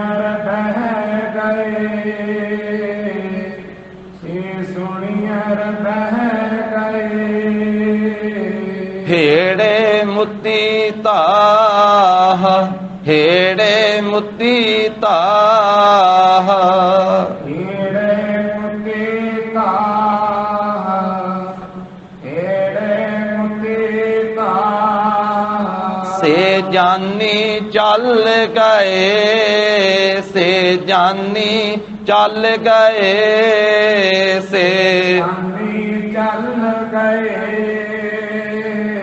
ਸੇ ਜਾਨੀ ਚੱਲ ਗਏ। ਸਰੀਰ ਧਾਵਾਂ ਮਾਰਦਾ ਵਾ, ਰੋਂਦਾ ਕਰਲਾਉਂਦਾ ਹੈ, ਧਾਹਾਂ ਮਾਰਦਾ, ਕਹਿੰਦਾ ਵੀ ਮੇਰੇ ਜਾਨੀ ਮੇਰੇ ਪਿਆਰੇ ਚਲੇ ਗਏ ਮੇਰੇ ਕੋਲੋਂ। ਸੇ ਜਾਨੀ ਚੱਲ ਗਏ, ਕਿਹੜੇ ਕਿਹੜੇ? ਚੱਬਣ ਦੰਦ ਜਿਹੜੇ ਚੱਬਦੇ ਸੀ ਸਾਰਾ ਕੁਝ, ਚੱਲਣ ਚੱਲਣ ਵਾਲੇ ਪੈਰ, ਪੈਰ ਪਹਿਲਾਂ ਹੀ ਸਾਥ ਛੱਡ ਗਏ। ਸਰੀਰ ਹਾਲੇ ਕਾਇਮ ਹੈ ਪਰ ਗੋਡਿਆਂ ਨੇ ਪਹਿਲਾਂ ਹੀ ਸਾਥ ਛੱਡ ਦਿੱਤਾ, ਪੈਰਾਂ ਨੇ ਪਹਿਲਾਂ ਹੀ ਸਾਥ ਛੱਡ ਦਿੱਤਾ ਬਿਰਧ ਅਵਸਥਾ ਦੇ ਵਿੱਚ। ਬਾਬਾ ਜੀ ਕਹਿੰਦੇ ਇਹਨਾਂ ਨਿੱਕੀਆਂ ਜਿਹੀਆਂ ਲੱਤਾਂ ਦੇ ਨਾਲ ਨਾ ਮੈਂ ਵੱਡੇ ਵੱਡੇ ਪਹਾੜਾਂ ਤੇ ਛਾਲਾਂ ਮਾਰ ਮਾਰ ਕੇ ਚੜ੍ਹ ਜਾਂਦਾ ਹੁੰਦਾ ਸੀ। ਬਾਬਾ ਸੇਖ ਫਰੀਦ ਸਾਹਿਬ ਕਹਿੰਦੇ ਹੁਣ ਸਰਾਣੇ ਪਿਆ ਵਾ ਪਾਣੀ ਦਾ ਕੁੱਜਾ, ਇਹਨਾਂ ਪੈਰਾਂ ਨੇ ਸਾਥ ਛੱਡ ਦਿੱਤਾ ਵਾ, ਪਾਣੀ ਦਾ ਕੁੱਜਾ ਫੜ ਕੇ ਨਹੀਂ ਪੀਤਾ ਜਾਂਦਾ। ਉਹ ਲੱਗਦਾ ਜਿਵੇਂ ਸੈਂਕੜੇ ਕੋਹਾਂ ਤੇ ਪਿਆ ਹੋਵੇ, ਪਿਆ ਲਾਗੇ ਹੀ ਆ ਜਿੱਥੇ ਮੈਂ ਲੰਮਾ ਪਿਆ, ਪਰ ਇਸ ਤਰ੍ਹਾਂ ਲੱਗਦਾ ਜਿਵੇਂ ਸੈਂਕੜੇ ਕੋਹਾਂ ਤੇ ਹੋਵੇ। ਫਰੀਦਾ ਇੰਨੀ ਨਿੱਕੀ ਜੰਗੀ ਹੈ, ਥਾਲ ਡੂੰਗਰ ਪਵੇ ਹੋਮ, ਅੱਜ ਫਰੀਦਾ ਉਜੜਾ ਸੈ ਕੋਹਾਂ ਥੀ ਓਮ। ਹੁਣ ਇਸ ਤਰ੍ਹਾਂ ਦੀ ਪੈਰਾਂ ਦੀ ਹਾਲਤ ਹੋ ਗਈ। ਇਹ ਚੱਲਣ ਵਾਲੇ ਜਿਹੜੇ ਪੈਰ ਸੀ ਇਹ ਵੀ ਸਾਥ ਛੱਡ ਗਏ। ਰਤਨ, ਰਤਨਾ ਵਰਗੇ ਨੇਤਰ ਸੀ, ਰਤਨਾ ਵਰਗੇ, ਉਹ ਨੇਤਰਾਂ ਦੀ ਵੇਖਣ ਵਾਲੀ ਸ਼ਕਤੀ ਸਮਾਪਤ ਹੋ ਗਈ, ਨਜ਼ਰ ਘਟ ਗਈ। ਸੇ ਸੁਣੀਅਰ ਬਹਿ ਗਏ, ਸੁਣੀਅਰ ਸੁਣਨ ਵਾਲੇ ਕੰਨ ਵੀ ਬਹਿ ਗਏ, ਹੁਣ ਆਵਾਜ਼ ਸੁਣਾਈ ਨਹੀਂ ਦਿੰਦੀ। ਇਸ ਤਰ੍ਹਾਂ ਮਹਾਰਾਜ ਸਾਹਿਬ ਕਹਿੰਦੇ ਵੀ ਇਹ ਸ਼ਿੰਗਾਰ ਕੀਤਾ ਹੋਇਆ ਤਨ ਦਾ, ਇਹ ਸਰੀਰ ਵੀ ਇੱਕ ਕੱਪੜਾ ਹੈ, ਕੱਪੜਾ ਵੀ ਫਾਟ ਜਾਂਦਾ ਹੈ, ਸਾਥ ਛੱਡ ਜਾਂਦਾ ਹੈ। ਤੇ ਇਹ ਸ਼ਿੰਗਾਰ, ਇਹ ਇੰਦਰੀਏ ਰੂਪੀ ਜਿਹੜਾ ਸਰੀਰ ਦਾ ਸ਼ਿੰਗਾਰ ਹੈ, ਇਹ ਵੀ ਫਿਰ ਸਮੇਂ ਸਮੇਂ ਨਾਲ ਸਾਥ ਛੱਡ ਜਾਂਦੇ। ਵੀ ਹੇ ਇਸਤਰੀਏ, ਹੇ ਜੀਵ ਰੂਪ ਇਸਤਰੀਏ, ਡੋਲਦਿਆਂ ਡੋਲਦਿਆਂ ਤੇਰੇ ਕੱਪੜੇ ਪਾਟ ਗਏ, ਤੇਰਾ ਸ਼ਿੰਗਾਰ ਵੀ ਸਮਾਪਤ ਹੋ ਗਿਆ। ਜੀਵ ਰੂਪ ਇਸਤਰੀਏ, ਤੇਰਾ ਕਾਇਆ ਰੂਪੀ ਕੱਪੜਾ ਵੀ ਪਾਟ ਗਿਆ, ਤੇ ਤੇਰੇ ਇੰਦਰੀਏ ਰੂਪੀ ਜਿਹੜਾ ਸ਼ਿੰਗਾਰ ਸੀ ਇਹ ਵੀ ਸਮਾਪਤ ਹੋ ਗਿਆ, ਇਹ ਵੀ ਖਤਮ ਹੋ ਗਿਆ। ਦਾਹਪਣ ਤਨ ਸੁਖ ਨਹੀਂ। ਇਸ ਤਰ੍ਹਾਂ ਭਟਕਣਾ ਵਿੱਚ ਪੈ ਕਰਕੇ ਤਨ ਨੂੰ ਸੁੱਖ ਨਹੀਂ ਹੁੰਦਾ। ਬਸਤਰ ਪਾੜ ਜਾਂਦੇ, ਸ਼ਿੰਗਾਰ ਰੁੱਲ ਜਾਂਦਾ, ਸਾਰਾ ਖਤਮ ਹੋ ਜਾਂਦਾ। ਡਾਹਪਣ ਨਾਮ ਹੈ ਭਟਕਣਾ ਦਾ। ਇਹ ਭਟਕਣਾ ਵਿੱਚ ਪੈ ਕਰਕੇ ਤਨ ਸੁੱਖ ਨਹੀਂ, ਸਰੀਰ ਵਿੱਚ ਸੁੱਖ ਨਹੀਂ ਹੁੰਦਾ। ਡਾਹਪਣ ਦਾ ਅਰਥ ਦੂਸਰਾ ਮਹਾਂਪੁਰਖਾਂ ਨੇ ਕੀਤਾ ਹੈ ਪਖੰਡ ਕਰਨ ਦੇ ਨਾਲ। ਪਹਿਲਾ ਕੀਤਾ ਹੈ ਡਾਹਪਣ ਮੈਨੇ ਭਟਕਣਾ ਵਿੱਚ ਪੈ ਕਰਕੇ, ਦੂਜਾ ਕੀਤਾ ਡਾਹਪਣ ਪਖੰਡ ਕਰਨ ਦੇ ਨਾਲ। ਇਹ ਵਿਖਾਵਾ ਜਿਹੜਾ ਹੈ ਉਹ ਸੁਹਾਗਣ ਵਾਲਾ ਬਣਾਇਆ ਹੋਇਆ ਹੈ, ਦੁਹਾਗਣ। ਪਹਿਰਾਵਾ ਜਿਹੜਾ ਹੈ ਉਹ ਇਸ ਤਰ੍ਹਾਂ ਦਾ ਬਣਾਇਆ ਹੋਇਆ ਹੈ, ਧਾਰਮਿਕ, ਪਰ ਪ੍ਰਾਪਤੀ ਕੁਝ ਵੀ ਨਹੀਂ ਹੋਈ ਹੈ। ਪਰਮਾਤਮਾ ਪਤੀ ਦਾ ਮਿਲਾਪ ਹਾਸਲ ਨਹੀਂ ਹੋਇਆ। ਜਿਸ ਨੂੰ ਜਗਤ ਗੁਰੂ ਜੀ ਨੇ ਆਪਣੀ ਪਵਿੱਤਰ ਰਸਨਾ ਤੋਂ, ਜਿਵੇਂ ਇੱਥੇ ਫਰਮਾ ਰਹੇ ਆ, ਇਸੇ ਤਰ੍ਹਾਂ ਮਹਾਰਾਜ ਸਾਹਿਬ ਜੀ ਨੇ ਆਪਣੀ ਰਸਨਾ ਤੋਂ ਉਚਾਰਨ ਕੀਤਾ ਹੈ, ਗੱਲੀ ਅਸੀਂ ਚੰਗੀਆਂ ਆਚਾਰੀ ਬੁਰੀਆਂ ਹਾਂ। ਗੱਲਾਂ ਦੇ ਨਾਲ ਤੇ ਅਸੀਂ ਚੰਗੀਆਂ ਹਾਂ, ਪਰ ਜਿਸ ਵੇਲੇ ਆਚਾਰ ਦੀ ਗੱਲ ਆਉਂਦੀ ਹੈ, ਆਚਾਰ ਸਾਡਾ ਬੁਰਾ ਹੈ। ਆਚਾਰੀ ਬੁਰੀਆਂ ਮਨੋਂ ਕੁਸੁੱਧਾ ਕਾਲੀਆਂ, ਬਾਹਰ ਚਿਟਵੀਆਂ। ਮਨ ਵਿੱਚੋਂ ਕਾਲੀਆਂ, ਮਨ ਬੜਾ ਕੋਝਾ ਹੈ ਤੇ ਬਾਹਰੋਂ ਲਿਬਾਸ ਚਿੱਟਾ ਪਾਇਆ ਹੋਇਆ। ਰੀਸਾਂ ਕਰਹਿ ਤਿਨਾੜੀਆਂ, ਜੋ ਸੇਵਹਿ ਦਰ ਖੜੀਆਂ। ਰੀਸਾਂ ਉਹਨਾਂ ਦੀਆਂ ਕਰਦੀਆਂ ਜਿਹੜੀਆਂ ਹਰ ਮੌਕੇ ਤੇ ਪਤੀ ਦੇ ਦਰ ਤੇ ਖਲੋਤੀਆਂ ਹੋਈਆਂ, ਪਤੀ ਦੀ ਸੇਵਾ ਵਿੱਚ ਤਤਪਰ ਹਨ, ਪਤੀ ਦੀ ਸੇਵਾ ਕਰਦੀਆਂ, ਦਰ ਤੇ ਖਲੋਤੀਆਂ ਹੋਈਆਂ, ਹਰ ਵੇਲੇ ਸੇਵਾ ਕਰਦੀਆਂ। ਰੀਸਾਂ ਉਹਨਾਂ ਦੀਆਂ, ਸਿਰਫ ਲਿਬਾਸ ਹੀ ਉਹਨਾਂ ਵਰਗਾ ਪਾਇਆ, ਗੱਲਾਂ ਉਹਨਾਂ ਵਰਗੀਆਂ, ਪਰ ਆਚਾਰ ਨਹੀਂ ਉਹਨਾਂ ਵਰਗਾ। ਰੀਸਾਂ ਬਾਹਰੋਂ ਕੀਤੀਆਂ ਜਾ ਸਕਦੀਆਂ, ਪਰ ਰੀਸ ਨਾਲ ਕੋਈ ਗੱਲ ਨਹੀਂ ਬਣਦੀ। ਭਾਈ ਗੁਰਦਾਸ ਸਾਹਿਬ ਜੀ ਨੇ ਆਖਿਆ ਵੀ ਆ ਟਟਿਓਲੀ ਹੁੰਦੀ ਹੈ ਨਾ, ਵਾਹਿਗੁਰੂ ਟਟੀਰੀ, ਤੇ ਉਹ ਜੇ ਰੀਸ ਕਰਨ ਲੱਗ ਪਵੇ ਹੰਸਾਂ ਦੀ ਤੇ ਹੁਣ ਬਰਾਬਰਤਾ ਨਹੀਂ ਨਾ ਪੁੱਜ ਸਕਦੀ। ਟਟੀਰੀ ਆਪਾਂ ਖੇਤਾਂ 'ਚ ਵੇਖਦੇ ਆ, ਉਸ ਵੇਲੇ ਉਹ ਬੋਲਦੀ ਆ, ਤੇ ਕਈ ਵਾਰੀ ਉਹਨੂੰ ਉੱਡਦੀ ਨੂੰ ਆਪਾਂ ਵੇਖਦੇ ਹੀ ਆ, ਉਹ ਇੱਕ ਕਿੱਲਾ ਕੁ ਉੱਡ ਕੇ ਨਾ ਫੇਰ ਬਹਿ ਜਾਂਦੀ। ਤੇ ਕਹਿੰਦੇ ਵੀ ਜੇ ਉਹ ਆਖੇ ਉਹ ਰੀਸ ਕਰੇ ਹੰਸ ਦੀ ਕਿ ਮੈਂ ਹੰਸ ਦੇ ਨਾਲ ਉਡਾਰੀ ਮਾਰਨੀ, ਹੰਸ ਦੀ ਉਡਾਰੀ 400 ਕੋਹ ਦੀ ਆ। ਉਹ ਇੱਕੇ ਵਾਰੀ ਉੱਡੇ ਨਾ ਹੰਸ ਤੇ 400 ਕੋਹ ਦਾ ਸਫ਼ਰ ਤੈਅ ਕਰ ਜਾਂਦਾ। ਕਿੰਨਾ ਵੱਡਾ ਸਫ਼ਰ! ਤੇ ਹੁਣ ਟਟੀਰੀ ਕਿਵੇਂ ਉਹਦੇ ਬਰਾਬਰ ਪਹੁੰਚ ਸਕਦੀ ਹੈ?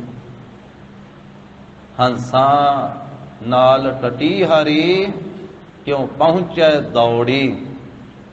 ਕਿਵੇਂ ਦੌੜ ਲਾ ਸਕਦੀ ਟਟੀਰੀ ਹੰਸ ਦੇ ਨਾਲ? ਰੀਸ ਕਰੇਗੀ ਪਰ ਮਾਰੀ ਜਾਵੇਗੀ, ਡਿੱਗ ਪੈਣਾ ਰਾਹ 'ਚ ਹੀ ਘਰਕ ਕੇ। ਰੀਸ ਨਾਲ ਗੱਲ ਨਹੀਂ ਬਣਦੀ।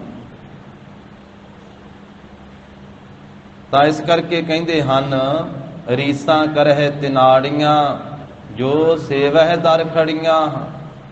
ਪਰ ਉਹਨਾਂ ਦੀ ਤਾਂ ਅਵਸਥਾ ਹੈ ਗੁਰਮੁਖਾਂ ਦੀ, ਮਹਾਂਪੁਰਖਾਂ ਦੀ, ਗੁਰਸਿੱਖਾਂ ਦੀ। ਹੁੰਦਾ ਤਾਣ ਨਿਤਾਣੀਆਂ, ਰਹਿ ਨਿਮਾਨਣੀਆਂ। ਉਹਨਾਂ ਕੋਲੇ ਤਾਣ ਵੀ ਹੈ, ਉਹਨਾਂ ਨੂੰ ਮਾਣ ਬਖਸ਼ਿਆ ਹੋਇਆ, ਪਰ ਫਿਰ ਵੀ ਨਿਮਾਣੀਆਂ ਹੋ ਕੇ ਰਹਿੰਦੀਆਂ ਉਹ ਗੁਰਮੁਖ ਰੂਹਾਂ। ਹੁੰਦਾ ਤਾਣ ਨਿਤਾਣੀਆਂ, ਰਹਿ ਨਿਮਾਨਣੀਆਂ। ਨਾਨਕ ਜਨਮ ਸਕਾਰ ਥਾ, ਜੇ ਤਿਨ ਕੈ ਸੰਗ ਮਿਲਾਹ। ਮਹਾਰਾਜ ਕਹਿੰਦੇ ਉਹਨਾਂ ਦਾ ਸੰਗ ਮਿਲ ਜਾਵੇ ਤੇ ਜਨਮ ਸਕਾਰਤਾ ਹੋ ਜਾਂਦਾ, ਜਨਮ ਸਫਲਾ ਹੋ ਜਾਂਦਾ ਹੈ। ਗਰੀਬ ਨਵਾਜ਼ ਸਾਹਿਬ ਕਹਿੰਦੇ ਡਾਹਾਪਣ, ਭਟਕਣਾ ਵਿੱਚ ਪੈ ਕਰਕੇ, ਡਾਹਾਪਣ ਸਿਰਫ ਵਿਖਾਵੇ ਦਾ ਪਹਿਰਾਵਾ ਧਾਰਨ ਕਰਨ ਕਰਕੇ, ਪਖੰਡ ਕਰਨ ਕਰਕੇ ਤਨ ਸੁਖ ਨਹੀਂ, ਤਨ ਵਿੱਚ ਸੁਖ ਨਹੀਂ ਪ੍ਰਾਪਤ ਹੋਵੇਗਾ। ਡਾਹਪਣ ਤ੍ਰਿਸ਼ਨਾ ਦੇ ਵਿੱਚ ਪੈ ਕਰਕੇ ਭਟਕਣਾ ਕਰਨ ਦੇ ਨਾਲ ਸਰੀਰ ਸੁਖੀ ਨਹੀਂ, ਸਰੀਰ ਦੇ ਵਿੱਚ, ਤਨ ਦੇ ਵਿੱਚ ਸੁਖ ਨਹੀਂ ਪ੍ਰਾਪਤ ਹੋ ਸਕਦਾ ਇਕੱਲੇ ਵਿਖਾਵੇ ਦੇ ਨਾਲ। ਜਗਤ ਗੁਰੂ ਧੰਨ ਸ੍ਰੀ ਗੁਰੂ ਨਾਨਕ ਦੇਵ ਸਾਹਿਬ ਜੀ ਮਹਾਰਾਜ ਜੀਵਾਂ ਨੂੰ ਤਾਰਦੇ ਤਾਰਦੇ ਇੱਕ ਇਲਾਕੇ ਵਿੱਚ ਪਹੁੰਚੇ ਹਨ। ਭਾਈ ਬਾਲਾ ਜੀ, ਭਾਈ ਮਰਦਾਨਾ ਜੀ ਮਹਾਰਾਜ ਦੇ ਨਾਲ। ਉੱਥੇ ਇੱਕ ਘਰ ਵਿੱਚ ਮਹਾਰਾਜ ਸਾਹਿਬ ਜੀ ਗਏ। ਉਹ ਮਾਈ ਨੇ ਬੜਾ ਸ਼ਰਧਾ ਭਾਵਨਾ ਮਹਾਰਾਜ ਸਾਹਿਬ ਜੀ ਦੇ ਨਾਲ ਕੀਤੀ, ਤੇ ਉਸ ਨਗਰ ਦੇ ਬਾਹਰ ਇੱਕ ਮੇਲਾ ਲੱਗਾ ਹੋਇਆ ਸੀ, ਲੋਕਾਂ ਦਾ ਬਹੁਤ ਵੱਡਾ ਇਕੱਠ। ਉਸ ਮਾਈ ਨੂੰ ਮਹਾਰਾਜ ਪੁੱਛਦੇ ਆ ਵੀ ਇੱਥੇ ਇਕੱਠ ਕਾਹਦਾ ਹੈ? ਉਹਨੇ ਆਖਿਆ ਜੀ ਇੱਥੇ 100 ਸੁਹਾਗਣ ਹੈ। ਇੱਕ ਮਹਾਤਮਾ ਹੈ, ਉਹ ਆਪਣੇ ਆਪ ਨੂੰ ਸੁਹਾਗਣ ਕਹਾਉਂਦਾ ਕਿ ਮੈਂ 100 ਦੀ ਸੁਹਾਗਣ ਹਾਂ। 100 ਪ੍ਰਮਾਤਮਾ ਪਤੀ ਤੇ ਮੈਂ ਉਹਦੀ ਸੁਹਾਗਣ ਹਾਂ। ਭਾਵ ਕੀ ਹੋਇਆ ਕਿ ਮੈਨੂੰ ਪਰਮਾਤਮਾ ਦਾ ਮਿਲਾਪ ਹਾਸਲ ਹੈ, ਮੈਨੂੰ ਪਰਮਾਤਮਾ ਪਤੀ ਮਿਲਿਆ ਹੋਇਆ। ਮਹਾਰਾਜ ਕਹਿੰਦੇ ਚੱਲ ਭਾਈ ਮਰਦਾਨਿਆਂ ਵੇਖੀਏ, 100 ਦੀ ਸੁਹਾਗਣ ਨੂੰ ਵੇਖੀਏ ਚੱਲ ਕੇ। ਜਦੋਂ ਉੱਥੇ ਗਏ, ਲੋਕਾਂ ਦਾ ਬੜਾ ਵੱਡਾ ਇਕੱਠ, ਬਹੁਤ ਵੱਡੀ ਭੀੜ। ਉਹਦੇ ਡੇਰੇ ਤੇ ਝੰਡੇ ਝੁਲਦੇ ਪਏ, ਦੁਕਾਨਾਂ ਲੱਗੀਆਂ ਪਈਆਂ, ਤੇ ਉਹ ਬਹੁਤ ਵੱਡਾ ਇਕੱਠ ਕਰਦਾ ਸੀ। ਤੇ ਉਸ ਦਿਨ ਉਹ ਨਾ ਆਪਣਾ ਦਰਵਾਜ਼ਾ ਬੰਦ ਹੀ ਰੱਖਦਾ ਸੀ। ਉਸ ਦਿਨ ਤੇ ਬਾਹਰ ਲੋਕਾਂ ਵਿੱਚ ਉਹਨੇ ਇਹ ਗੱਲ ਆਖਿਆ ਸੀ ਵੀ ਅੱਜ ਦੇ ਦਿਨ ਮੈਨੂੰ 100 ਮਿਲਣ ਵਾਸਤੇ ਆਉਂਦਾ ਹੈ, ਮੈਂ 100 ਦੀ ਸੁਹਾਗਣ ਹਾਂ। ਹੈ ਸੀ ਮਰਦ, ਆਪਣੇ ਆਪ ਨੂੰ ਉਹ ਕਹਾਉਂਦਾ ਸੀ ਵੀ ਮੈਂ ਪ੍ਰਮਾਤਮਾ ਦੀ ਸੁਹਾਗਣ ਹਾਂ, ਤੇ ਨਾਂ ਉਹਨੇ ਆਪਣਾ ਰਖਾਇਆ ਹੋਇਆ ਸੀ 100 ਸੁਹਾਗਣ, ਕਿ ਮੈਨੂੰ 100 ਪ੍ਰਮਾਤਮਾ ਮਿਲਣ ਆਉਂਦਾ। ਜਦੋਂ ਉਹਦੇ ਡੇਰੇ ਤੇ ਗਏ, ਬਹੁਤ ਦੁਨੀਆ ਦੀ ਉੱਥੇ ਭੀੜ ਲੱਗੀ ਹੋਈ ਹੈ, ਲਾਈਨਾਂ ਲੱਗੀਆਂ ਹੋਈਆਂ ਉੱਥੇ ਸਾਰੇ, ਵੀ ਕਦੋਂ ਉਹਨੇ ਦਰਵਾਜ਼ਾ ਖੋਲ੍ਹਣਾ ਤੇ ਅਸੀਂ ਉਹਦੇ ਦਰਸ਼ਨ ਕਰਨੇ।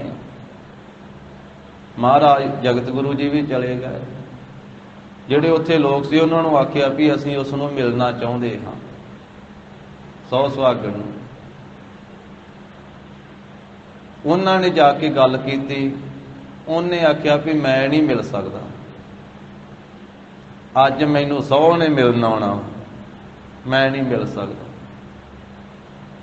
ਮਹਾਰਾਜ ਤਾਂ ਅੰਤਰਜਾਮੀ ਸਭ ਕੁਝ ਜਾਣਦੇ ਸੀ ਵੀ ਕਿੰਨਾ ਪਖੰਡ ਚਲਾਇਆ ਹੋਇਆ ਇਹਨੇ, ਕਿਉਂਕਿ ਦੁਨੀਆ ਜਿਹੜੀ ਹੈ ਪਖੰਡ ਦੇ ਮਗਰ ਬਹੁਤੀ ਲੱਗਦੀ। ਜਿੰਨਾ ਕੋਈ ਭੇਖ ਜਿਹਾ ਵਿਖਾਵਾ ਜਿਹਾ ਧਾਰਨ ਕਰਦਾ ਹੈ, ਓਨਾ ਹੀ ਦੁਨੀਆ ਮਗਰ ਲੱਗਦੀ। ਜਿੰਨਾ ਕੋਈ ਸਾਦੇ ਲਿਬਾਸ ਵਿੱਚ ਰਹਿੰਦਾ ਹੈ, ਓਨਾ ਹੀ ਲੋਕ ਉਹਦੇ ਤੋਂ ਪਰੇ ਜਾਂਦੇ। ਤੇ ਜਿਸ ਨੇ ਵਿਖਾਵਾ ਜ਼ਿਆਦਾ ਕੀਤਾ ਹੋਵੇ, ਉਨੀ ਦੁਨੀਆ ਮਗਰ ਲੱਗਦੀ। ਕਲਗੀਧਰ ਪਾਤਸ਼ਾਹ ਦਾ ਬਚਨ ਆ, ਮਹਾਰਾਜ ਕਹਿੰਦੇ ਆਮ ਜਨਤਾ ਨੇ ਤਾਂ ਮਗਰ ਲੱਗਣੀ ਆ, ਰਾਜੇ ਵੀ ਲੱਗ ਜਾਂਦੇ। ਫਿਰ ਭੇਖ ਦਿਖਾਏ ਜਗਤ ਕੋ, ਲੋਕਨ ਕੋ ਬਸ ਕੀ। ਭੇਖ ਦਾ ਇਹ ਗੁਣ ਵਾ, ਹੈ ਤੇ ਮਾੜਾ, ਪਰ ਹੈ ਇਹ ਗੁਣ ਭੇਖ ਦਾ। ਜਦੋਂ ਲੋਕਾਂ ਨੂੰ ਭੇਖ ਬਣਾ ਕੇ ਵਿਖਾਓ ਤੇ ਮਹਾਰਾਜ ਕਹਿੰਦੇ ਲੋਕ ਮਗਰ ਲੱਗ ਜਾਂਦੇ। ਇਸ ਕਰਕੇ ਸੰਸਾਰ ਵਿੱਚ ਪਹਿਰਾਵਾ ਜਿਹੜਾ ਵਾ ਉਹ ਭੇਖ ਇਸ ਤਰ੍ਹਾਂ ਦਾ ਲੋਕ ਬਣਾਉਂਦੇ ਆ ਦੁਨੀਆ ਨੂੰ ਮਗਰ ਲਾਉਣ ਵਾਸਤੇ, ਪਰ ਉਹਦਾ ਫਲ ਅਖੀਰ ਤੇ ਇਹ ਮਿਲਦਾ ਵਾ, ਭੇਖ ਦਿਖਾਏ ਜਗਤ ਕੋ ਲੋਗਣ ਕੋ ਬਸ ਕੀਨ, ਅੰਤ ਕਾਲ ਕਾਤੀ ਕਟਿਓ ਬਾਸ ਨਰਕ ਮੂਲੀਨ। ਪਖੰਡੀ ਭੇਖੀ ਅੰਤ ਵੇਲੇ ਕਾਲ ਦੀ ਛੁਰੀ ਨਾਲ ਕੱਟਿਆ ਜਾਂਦਾ ਤੇ ਨਰਕਾਂ ਵਿੱਚ ਵਾਸਾ ਹੁੰਦਾ। ਸੁਆਂਗ ਦੇਖ ਕਰ ਪੂਜਤ ਰਾਜਾ, ਸੁਆਂਗ ਵੇਖ ਕੇ, ਭੇਖ ਵੇਖ ਕੇ ਰਾਜੇ ਵੀ ਪੂਜਾ ਕਰਨ ਲੱਗ ਪੈਂਦੇ। ਜਦੋਂ ਉਹਨੇ ਨਾ ਕਰ ਦਿੱਤੀ ਵੀ ਮੈਂ ਨਹੀਂ ਅੱਜ ਮਿਲ ਸਕਦਾ, ਮੈਨੂੰ ਤਾਂ 100 ਨੇ ਮਿਲਣਾ ਆਉਣਾ, ਤੇ ਜਗਤ ਗੁਰੂ ਜੀ ਕਹਿੰਦੇ ਚੱਲ ਭਾਈ ਮਰਦਾਨਿਆ, ਚੱਲ ਗਏ। ਇੱਥੇ ਕੁਝ ਨਹੀਂ, ਨਿਰਾ ਪਖੰਡ ਆ। ਜਗਤ ਗੁਰੂ ਜੀ ਨੇ ਬਚਨ ਕਹਿਣ ਲੱਗੇ ਚੱਲ ਗਏ। ਉੱਥੇ ਪਿੱਠ ਦੇ ਕੇ ਜਿਸ ਵੇਲੇ ਮਹਾਰਾਜ ਸਾਹਿਬ ਜੀ ਚੱਲੇ, ਉਹ ਮਾਈ ਦੇ ਘਰੇ ਚਲੇ ਗਏ। ਜਾਣ ਦੀ ਦੇਰ ਸੀ, ਐਸੀ ਕਲਾ ਵਰਤੀ ਗੁਰੂ ਸਾਹਿਬ ਜੀ ਦੇ ਬਚਨਾਂ ਦੁਆਰਾ, ਮੇਲੇ 'ਚ ਲੜਾਈ ਹੋ ਗਈ ਦੋਵਾਂ ਧੜਿਆਂ ਵਿੱਚ, ਇੱਕ ਦੂਜੇ ਨਾਲ ਡਾਂਗ ਸੋਟਾ ਖੜਕ ਗਿਆ।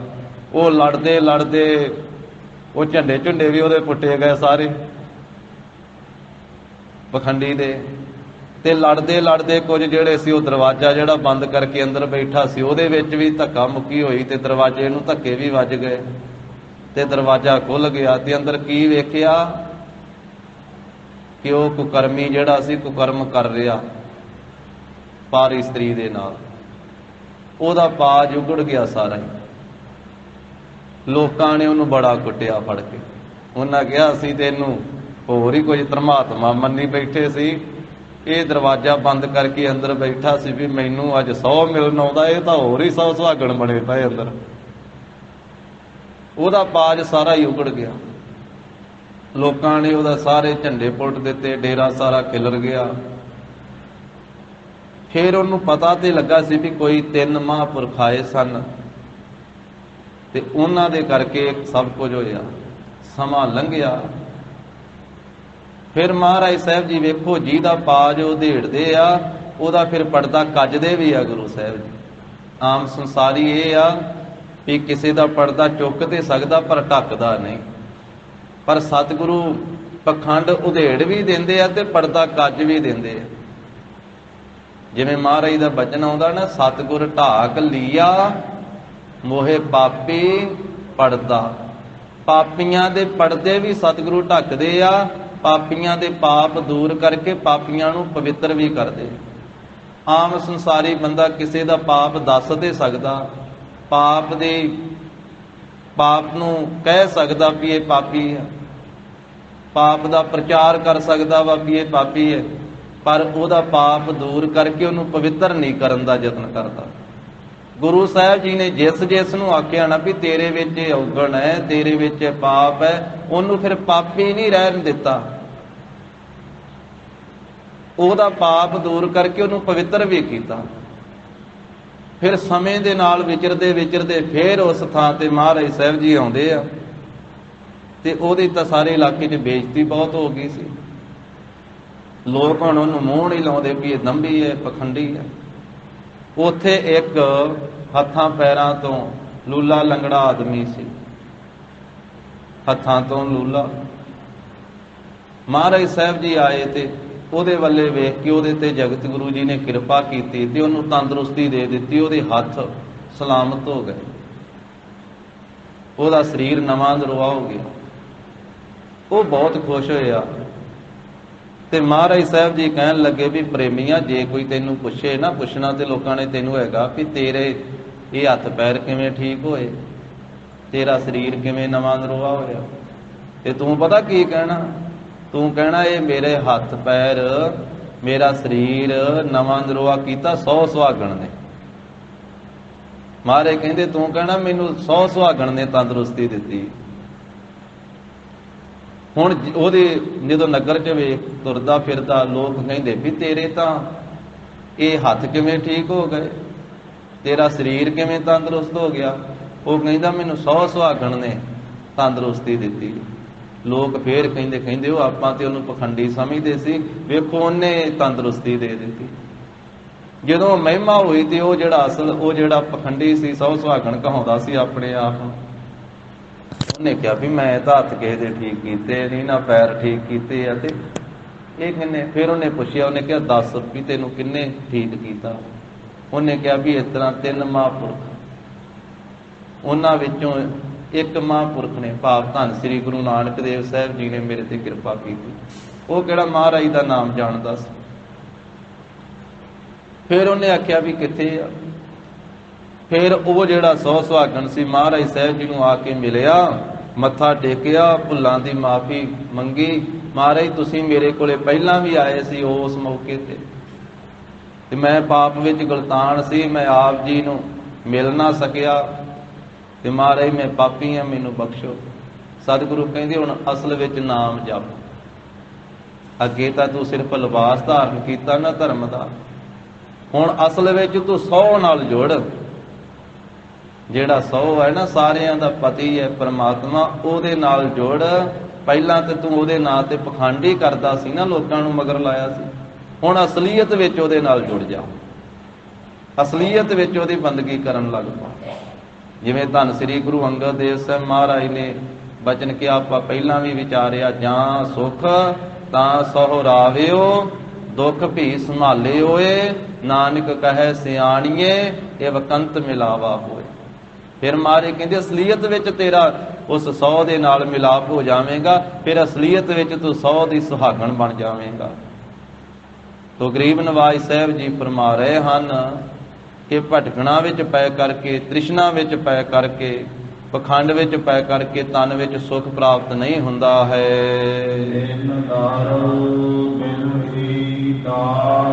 ਜਿੰਨਾ ਚਿਰ ਪਰਮਾਤਮਾ ਪਤੀ ਦਾ ਡਰ ਨਹੀਂ ਨਾ ਹਿਰਦੇ ਵਿੱਚ ਵਸਦਾ, ਜਿੰਨਾ ਚਿਰ ਇਹ ਇਸਤਰੀ ਦੇ ਮਨ ਵਿੱਚ ਵੀ ਪਤੀ ਦਾ ਡਰ ਭੈ ਨਾ ਹੋਵੇ, ਉਹਨਾਂ ਚਿਰ ਫਿਰ ਉਹਦੇ ਗੁਣ ਨਾਸ ਹੋ ਜਾਂਦੇ।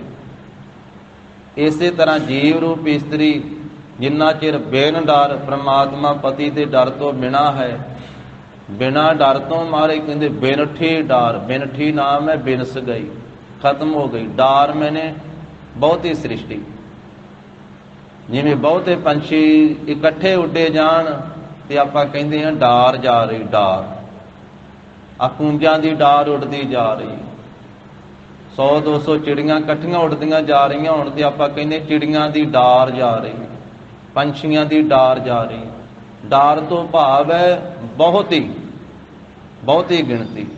ਮਹਾਰਾਜ ਕਹਿੰਦੇ ਪ੍ਰਮਾਤਮਾ ਦਾ ਡਰ ਨਹੀਂ ਜਿਨ੍ਹਾਂ ਨੇ ਧਾਰਨ ਕੀਤਾ, ਉਹ ਡਾਰਾਂ ਦੀਆਂ ਡਾਰਾਂ ਹੀ ਨਾਸ ਹੋ ਗਈਆਂ, ਡਾਰਾਂ ਦੀਆਂ ਡਾਰਾਂ ਹੀ ਖਤਮ ਹੋ ਗਈਆਂ। ਕਿਵੇਂ ਖਤਮ ਹੋ ਗਈਆਂ? ਔਗਣਾਂ ਵਿੱਚ ਖਤਮ ਹੋ ਗਏ। ਕਿਵੇਂ ਬਹੁਤੇ ਲੋਕ ਖਤਮ ਹੋ ਗਏ? ਪਾਪਾਂ ਵਿੱਚ ਖਤਮ ਹੋ ਗਏ। ਕਿਸੇ ਨੂੰ ਕਾਮ ਨੇ ਖਤਮ ਕਰ ਦਿੱਤਾ, ਕਿਸੇ ਨੂੰ ਕ੍ਰੋਧ ਨੇ ਖਤਮ ਕਰ ਦਿੱਤਾ, ਕਿਸੇ ਨੂੰ ਲੋਭ ਨੇ ਖਤਮ ਕਰ ਦਿੱਤਾ, ਕਿਸੇ ਨੂੰ ਮੋਹ ਨੇ, ਕਿਸੇ ਨੂੰ ਹੰਕਾਰ ਨੇ, ਝੂਠ, ਨਿੰਦਿਆ, ਚੁਗਲੀ, ਈਰਖਾ, ਇਹ ਅਨੇਕਾਂ ਵਿਕਾਰ ਜਿਹੜੇ ਇਹਨਾਂ ਵਿਕਾਰਾਂ ਵਿੱਚ ਪੈ ਕਰਕੇ ਪਰਮਾਤਮਾ ਦਾ ਡਰ ਨਹੀਂ ਧਾਰਨ ਕੀਤਾ। ਬਿਨਠੀ ਡਾਰ, ਡਾਰਾਂ ਦੀਆਂ ਡਾਰਾਂ ਹੀ ਸ੍ਰਿਸ਼ਟੀ ਜਿਹੜੀ ਹੈ ਉਹ ਬਹੁਤੀ ਗਿਣਤੀ ਵਿੱਚ ਬਿਨਸ ਗਈ, ਖਤਮ ਹੋ ਗਈ। ਕਿਉਂਕਿ ਪ੍ਰਭੂ ਦਾ ਡਰ, ਪਰਮਾਤਮਾ ਪਤੀ ਦਾ ਪਹਿਲਾਂ ਡਰ ਹਿਰਦੇ ਵਿੱਚ ਹੋਵੇਗਾ, ਉਹਨੂੰ ਨਿਰਮਲ ਡਰ ਆਖਿਆ, ਨਿਰਮਲ ਭਾਉ ਆਖਿਆ, ਪਵਿੱਤਰ ਭਾਉ। ਡਰ ਚਾਹੀਦਾ ਹੈ। ਜੇ ਬੱਚਿਆਂ ਦੇ ਸਿਰ ਤੇ ਮਾਤਾ ਪਿਤਾ ਦਾ ਡਰ ਨਾ ਹੋਵੇ, ਬੱਚੇ ਵੀ ਵਿਗੜ ਜਾਂਦੇ ਹਨ। ਉਹ ਡਰ ਮਾੜਾ ਨਹੀਂ ਹੁੰਦਾ ਹੈ, ਉਹ ਮਾਤਾ ਪਿਤਾ ਜਿਹੜਾ ਡਰ ਦਿੰਦੇ ਆ ਨਾ, ਉਹ ਬੱਚੇ ਦੀ ਜ਼ਿੰਦਗੀ ਸੁਧਾਰਨ ਵਾਸਤੇ ਡਰ ਹੁੰਦਾ। ਮਾਂ ਪਿਓ ਦਾ ਡਰ ਵੀ ਹੈ, ਪਤਨੀ ਦੇ ਸਿਰ ਦੇ ਉੱਤੇ ਪਤੀ ਦਾ ਵੀ ਡਰ ਹੁੰਦਾ ਹੈ, ਉਹ ਪਵਿੱਤਰ ਡਰ ਹੈ। ਉਸ ਡਰ ਦੇ ਵਿੱਚੋਂ ਪ੍ਰੇਮ ਪੈਦਾ ਹੁੰਦਾ। ਫਿਰ ਪ੍ਰੇਮ, ਉਸਤਾਦ ਦਾ ਵੀ ਡਰ ਹੁੰਦਾ ਹੈ, ਤੇ ਗੁਰੂ ਦਾ ਵੀ ਡਰ ਹੈ ਸਿੱਖ ਵਾਸਤੇ, ਪਰਮਾਤਮਾ ਦਾ ਵੀ ਡਰ ਹੈ। ਉਹਨੂੰ ਪਵਿੱਤਰ ਡਰ ਆਖਿਆ ਹੈ। ਉਹਦੇ ਵਿੱਚੋਂ ਫਿਰ ਪ੍ਰੇਮ ਪੈਦਾ ਹੁੰਦਾ ਹੈ, ਜਿਸ ਨੂੰ ਮਹਾਰਾਜ ਸਾਹਿਬ ਜੀ ਨੇ ਇਸ ਤਰ੍ਹਾਂ ਕਥਨ ਕੀਤਾ, ਜਿਨ ਮਨ ਭਾਉ ਤਿਨਾ ਮਨ ਭਾਉ। ਜਿਨ੍ਹਾਂ ਦੇ ਮਨ ਵਿੱਚ ਡਰ ਹੈ ਗੁਰੂ ਪਰਮੇਸ਼ਰ ਦਾ ਪਵਿੱਤਰ ਡਰ, ਫਿਰ ਉਹਨਾਂ ਦੇ ਹਿਰਦੇ ਵਿੱਚ ਹੀ ਪ੍ਰੇਮ ਬਣਦਾ ਹੈ।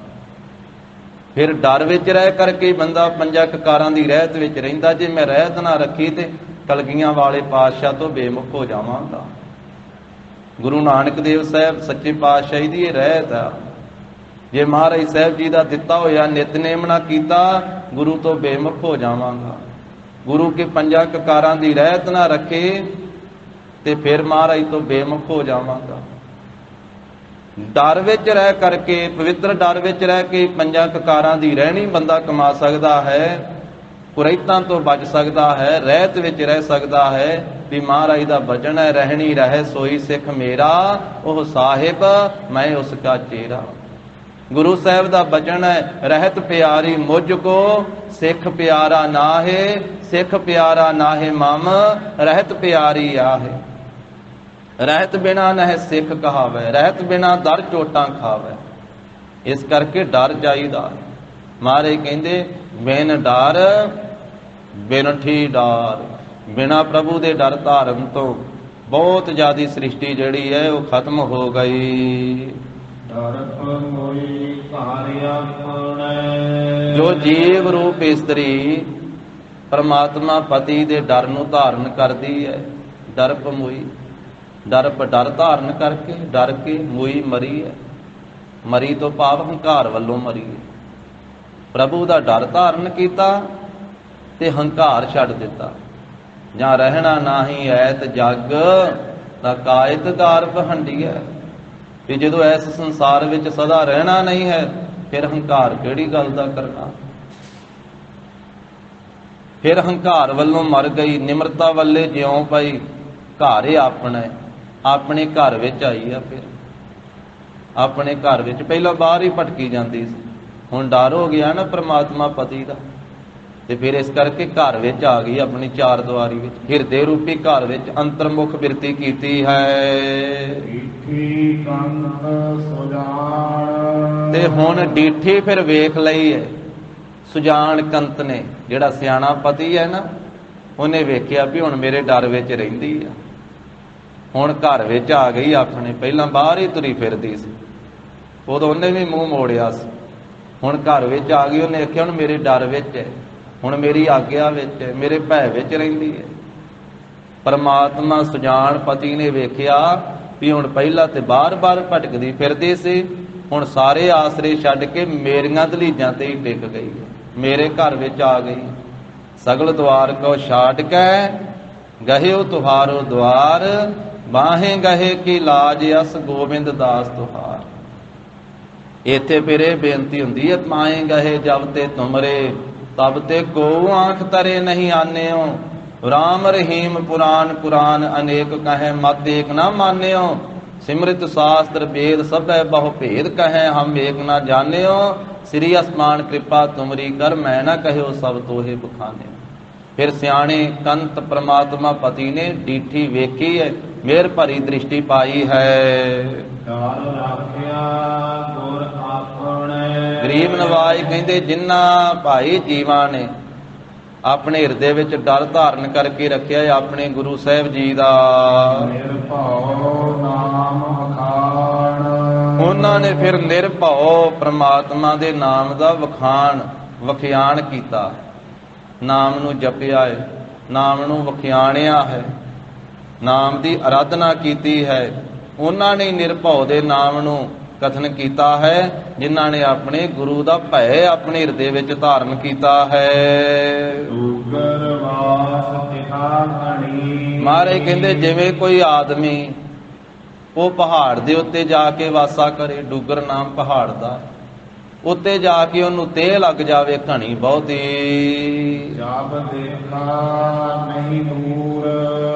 ते वो तेह लग जावे ते पानी मिले ना, क्योंकि जानकारी नहीं है उतों की, पहली बारी गया है पहाड़ दे उत्ते चोटी ते जिस वेले वेख्या ना दसन वाले ने दस पाई भी इस थां दे उत्ते पानी है, जदों जाके वेख्या ते फिर की पता लगा, जब देखा नहीं दूर, जदों खोज की वेख्या फिर भी दूर नहीं है, पानी तो नेड़े ही है, नेड़े ही पानी प्राप्त हो गया ते पी लेना कीता प्यासे ने।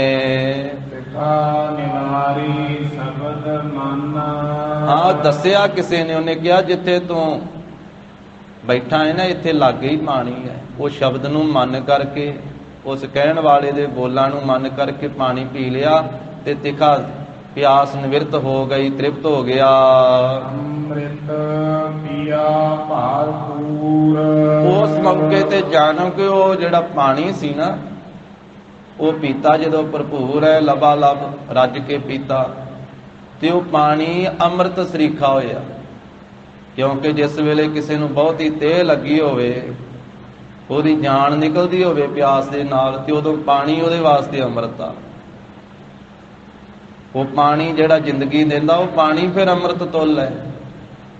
प्यासा मर रहा वा ते प्यासे नूं पानी मिल जावे ते वो अमृत बराबर ही है उहदे वास्ते। ये तो पहला अर्थ है इस पंक्तियां का। फिर इसे तरह ये दोवें पंक्तियां पढ़िए। डूगर वास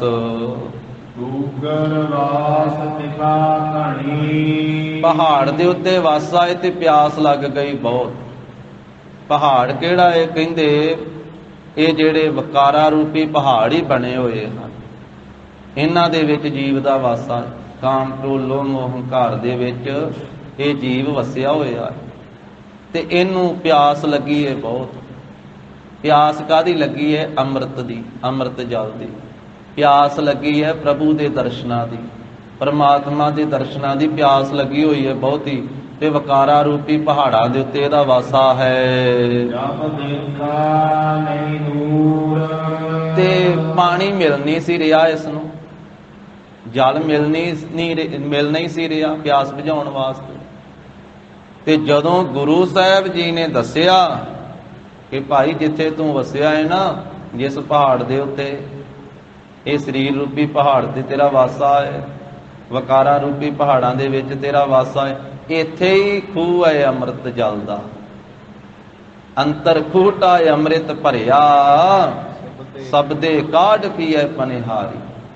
ते जदों गुरु के दसन मुताबक जदों वेखिया अंतर्मुख बिरती करके खोज कीती, नौनिधि अमृत प्रभ का नाम देही मैं इसका विश्राम। जब देखा नहीं दूर, फिर पता लगा भी मैं तां प्यासा ही चले चलिया सा, मेरी जिंदगी समाप्त हो चली सी प्यास दे विच ही।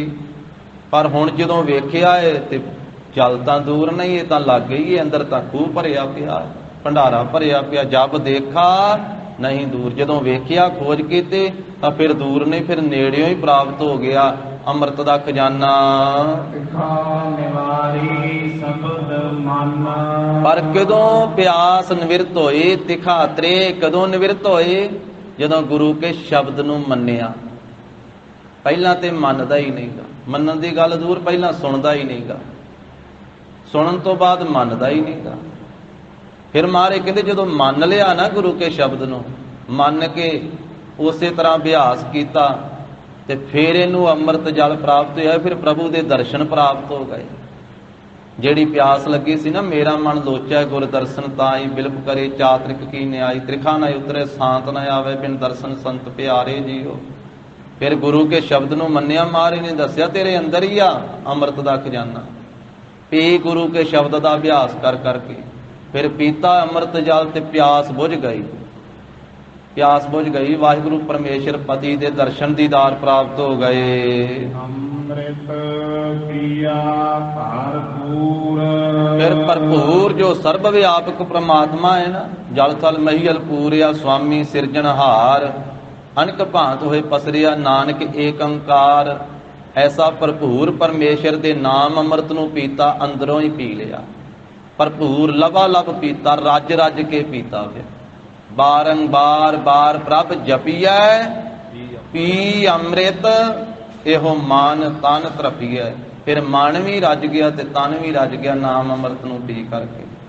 ਭਰਪੂਰ ਪੀਤਾ, ਪੂਰਾ ਰੱਜ ਰੱਜ ਕੇ ਪੀਤਾ। ਅੰਮ੍ਰਿਤ ਪੀਆ ਭਰਪੂਰ। ਮੱਛੀ ਜਲ ਵਿੱਚ ਰਹਿੰਦੀ ਸਾਧ ਸੰਗਤ ਜੀ, ਉਹਦੇ ਚਾਰ ਚਫੇਰੇ ਜਲ ਹੈ। ਮੱਛੀ ਦੇ ਸੱਜੇ ਵੀ ਪਾਣੀ, ਖੱਬੇ ਵੀ ਪਾਣੀ, ਹੇਠਾਂ ਵੀ ਪਾਣੀ, ਉੱਪਰ ਵੀ ਪਾਣੀ, ਅੱਗੇ ਪਿੱਛੇ ਸਭ ਪਾਸੇ ਪਾਣੀ ਪਾਣੀ। ਮੱਛੀ ਪਾਣੀ ਵਿੱਚ ਰਹਿੰਦੀ ਹੈ। ਪਰ ਮੱਛੀ ਜਿੰਨਾ ਚਿਰ ਉਲਟੀ ਨਹੀਂ ਨਾ ਹੁੰਦੀ ਪਾਣੀ ਦੇ ਵਿੱਚ, ਉਹਨਾਂ ਚਿਰ ਕਹਿੰਦੇ ਪਾਣੀ ਨਹੀਂ ਪੀ ਸਕਦੀ। ਐਸਾ ਜ਼ਿਕਰ ਲਿਖਿਆ ਮਹਾਂਪੁਰਖਾਂ। ਕਹਿੰਦੇ ਮੋਹੇ ਸੁਣ ਸੁਣ ਆਵਤ ਹਾਸੇ, ਜਲ ਵਿੱਚ ਮੀਨ ਪਿਆਸੀ। ਜਲ ਵਿੱਚ ਰਹਿੰਦਿਆਂ ਮੀਨ ਪਿਆਸੀ ਆ। ਕਹਿੰਦੇ ਸੁਣ ਸੁਣ ਕੇ ਹਾਸੀ ਆਉਂਦੀ ਹੈ ਵੀ ਮੱਛੀ ਪਾਣੀ ਵਿੱਚ ਰਹਿ ਕੇ ਵੀ ਪਿਆਸੀ ਰਹਿ ਗਈ। ਜਦੋਂ ਉਲਟੀ ਆ ਤੇ ਉਲਟੀ ਹੋਈ ਵਿੱਚ ਤੇ ਫਿਰ ਪਾਣੀ ਪੀਤਾ, ਫਿਰ ਪਾਣੀ ਉਹਦੇ ਅੰਦਰ ਲੰਘਿਆ।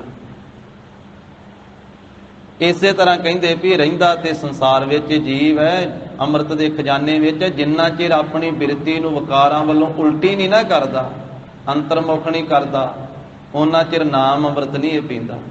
ਇਹਨੂੰ ਵੀ ਆਪਣੀ ਬਿਰਤੀ ਨੂੰ ਉਲਟਾਉਣਾ ਪੈਂਦਾ ਹੈ। ਵਿਕਾਰਾਂ ਵੱਲੋਂ ਮੂੰਹ ਮੋੜ ਕੇ ਗੁਰੂ ਕੇ ਸ਼ਬਦ ਵਾਲੇ ਪਾਸੇ ਸੁਰਤੀ ਨੂੰ ਜੋੜਨਾ ਪੈਂਦਾ ਹੈ ਤੇ ਫਿਰ ਇਹ ਅੰਮ੍ਰਿਤ ਪੀਂਦਾ ਹੈ। ਦੇ ਆਖੇ ਸਭ ਕੋਈ। ਸਾਰੇ ਸੰਸਾਰ, ਸਾਰੇ ਜੀਵ ਇਹ ਤਾਂ ਆਖਦੇ ਆ ਵੀ ਹੇ ਪ੍ਰਭੂ ਜੀ ਮੈਨੂੰ ਨਾਮ ਅੰਮ੍ਰਿਤ ਦੇ ਦਿਓ, ਮੈਨੂੰ ਨਾਮ ਅੰਮ੍ਰਿਤ ਦੇ ਦਿਓ। ਇਹ ਦੇਹ ਦੇਹ ਤਾਂ ਸਾਰੇ ਕੋਈ ਆਖਦੇ ਹਨ। ਜੈ ਭਾਵੇ ਤੈ ਦੇ। ਜਿਸ ਨੂੰ ਮਹਾਰਾਜ ਸਾਹਿਬ ਜੀ ਦੇਣਾ ਭਾਉਂਦਾ ਹੈ ਨਾ ਪਰਮੇਸ਼ਰ ਨੂੰ, ਜਿਸ ਨੂੰ ਦੇਣਾ ਚਾਹੁੰਦੇ ਆ, ਜਿਸ ਨੂੰ ਚੰਗਾ ਲੱਗਦਾ ਹੈ, ਉਹ ਵਾਹਿਗੁਰੂ ਜੀ ਆਪਣੇ ਭਾਣੇ ਮੁਤਾਬਕ ਜਿਸ ਨੂੰ ਦਿੰਦੇ ਉਸੇ ਨੂੰ ਦਾਤ ਮਿਲਦੀ ਹੈ। ਗੁਰੂ ਦੁਆਰੇ ਦੇਵ ਸੀ। ਨਾਮ ਦਾ ਖਜ਼ਾਨਾ, ਨਾਮ ਹੈ ਅੰਮ੍ਰਿਤ। ਮਹਾਰਾਜ ਕਹਿੰਦੇ ਜਿਸ ਨੂੰ ਵੀ ਦਿੰਦੇ ਨਾ, ਗੁਰੂ ਦੇ ਦੁਆਰੇ ਲਿਆ ਕੇ ਦਿੰਦੇ, ਗੁਰੂ ਦੇ ਰਾਹੀਂ ਦਿੰਦੇ ਆਪਣਾ ਨਾਮ ਅੰਮ੍ਰਿਤ। ਪਹਿਲਾਂ ਗੁਰੂ ਦਰਬਾਰ ਵਿੱਚ, ਗੁਰੂ ਦੇ ਚਰਨਾਂ ਵਿੱਚ ਲਿਆਉਂਦੇ ਆ, ਗੁਰੂ ਦੀ ਸਿੱਖੀ ਦਿੰਦੇ ਆ, ਗੁਰੂ ਕਾ ਅੰਮ੍ਰਿਤ ਦਿੰਦੇ ਆ। ਇਹ ਫਿਰ ਨਾਮ ਅੰਮ੍ਰਿਤ ਦੀ ਪ੍ਰਾਪਤੀ ਗੁਰੂ ਦੇ ਦੁਆਰਾ ਦਿੰਦੇ ਹਨ। ਜਿਹੜਾ ਫਿਰ ਗੁਰੂ ਦੇ ਦਰ ਤੇ ਆ ਕੇ ਗੁਰੂ ਕੇ ਉਪਦੇਸ਼ ਦੀ ਕਮਾਈ ਕਰਦਾ ਹੈ, ਪਰਮੇਸ਼ਰ ਵਾਹਿਗੁਰੂ ਜੀ ਉਹਦੀ ਫਿਰ ਪਿਆਸ ਨਿਵਰਤ ਕਰ ਦਿੰਦੇ। ਜੋ ਜਨਮਾਂ ਜਨਮਾਂ ਦੀ ਇਹ ਡੰਝਾ ਲੱਗੀ ਹੋਈ ਹੈ ਨਾ, ਤੇ ਲੱਗੀ ਹੋਈ ਹੈ, ਉਹ ਦੂਰ ਕਰ ਦਿੰਦੇ ਆ। ਐ ਤ੍ਰਿਪਤ ਕਰ ਦਿੰਦੇ, ਸ਼ਾਂਤੀ ਦੇ ਦਿੰਦੇ ਹਨ, ਆਪਣੇ ਨਾਲ ਭੇਦ ਕਰ ਲੈਂਦੇ। ਇਹ 30ਵੀਂ ਪੌੜੀ ਅੰਦਰ ਜਗਤ ਗੁਰੂ ਜੀ ਨੇ ਪਵਿੱਤਰ ਉਪਦੇਸ਼ ਬਖਸ਼ਿਆ। ਸਤਿਗੁਰੂ ਜੀ ਦੇ ਪਾਵਨ ਉਪਦੇਸ਼ ਦੀ ਵਿਚਾਰ ਸਾਂਝੀ ਕਰਦਿਆਂ ਹੋਈਆਂ ਭੁੱਲਾਂ ਚੁੱਕਾਂ ਦੀ ਸਤਿਗੁਰੂ ਜੀ ਗੁਰ ਸੰਗਤ ਜੀ ਖਿਮਾ ਦੇਣੀ। ਔਰ ਕੱਲ ਨੂੰ ਸਾਧ ਸੰਗਤ ਜੀ ਪੰਚਮ ਪਾਤਸ਼ਾਹ ਨਾਮ ਬਾਣੀ ਦੇ ਬੋਹਿਤ ਸ਼ਹੀਦਾਂ ਦੇ ਸਿਰਤਾਜ ਧੰਨ ਧੰਨ ਸ੍ਰੀ ਗੁਰੂ ਅਰਜਨ ਦੇਵ ਸਾਹਿਬ ਮਹਾਰਾਜ ਜੀ ਦਾ ਪ੍ਰਕਾਸ਼ ਪੁਰਬ ਹੈ। ਅਵਤਾਰ ਦਿਹਾੜਾ ਹੈ ਕੱਲ ਨੂੰ 23 ਤਰੀਕ ਨੂੰ। ਗੁਰੂ ਚਰਨਾਂ ਦੀਆਂ ਹਾਜ਼ਰੀਆਂ ਭਰ ਕੇ ਗੁਰੂ ਘਰ ਦੀਆਂ ਖੁਸ਼ੀਆਂ ਪ੍ਰਾਪਤ ਕਰਨੀਆਂ ਜੀ। ਅਖੀਰਲੀਆਂ ਪੰਕਤੀਆਂ ਦਾ ਜਾਪ ਕਰੀਏ ਜੀ। ਤੇ ਆਪੇ ਸਭ ਕੋਈ ਜੈ ਭਾਵੇ ਤੈ ਦੇ। ਗੁਰੂ ਦੁਆਰੇ ਦੇਵ ਦੇਵਸੀ ਤਿਖਾ ਨਿਵਾਰੈ ਸੋਏ। ਵਾਹਿਗੁਰੂ ਜੀ ਕਾ ਖਾਲਸਾ, ਵਾਹਿਗੁਰੂ ਜੀ ਕੀ ਫਤਿਹ।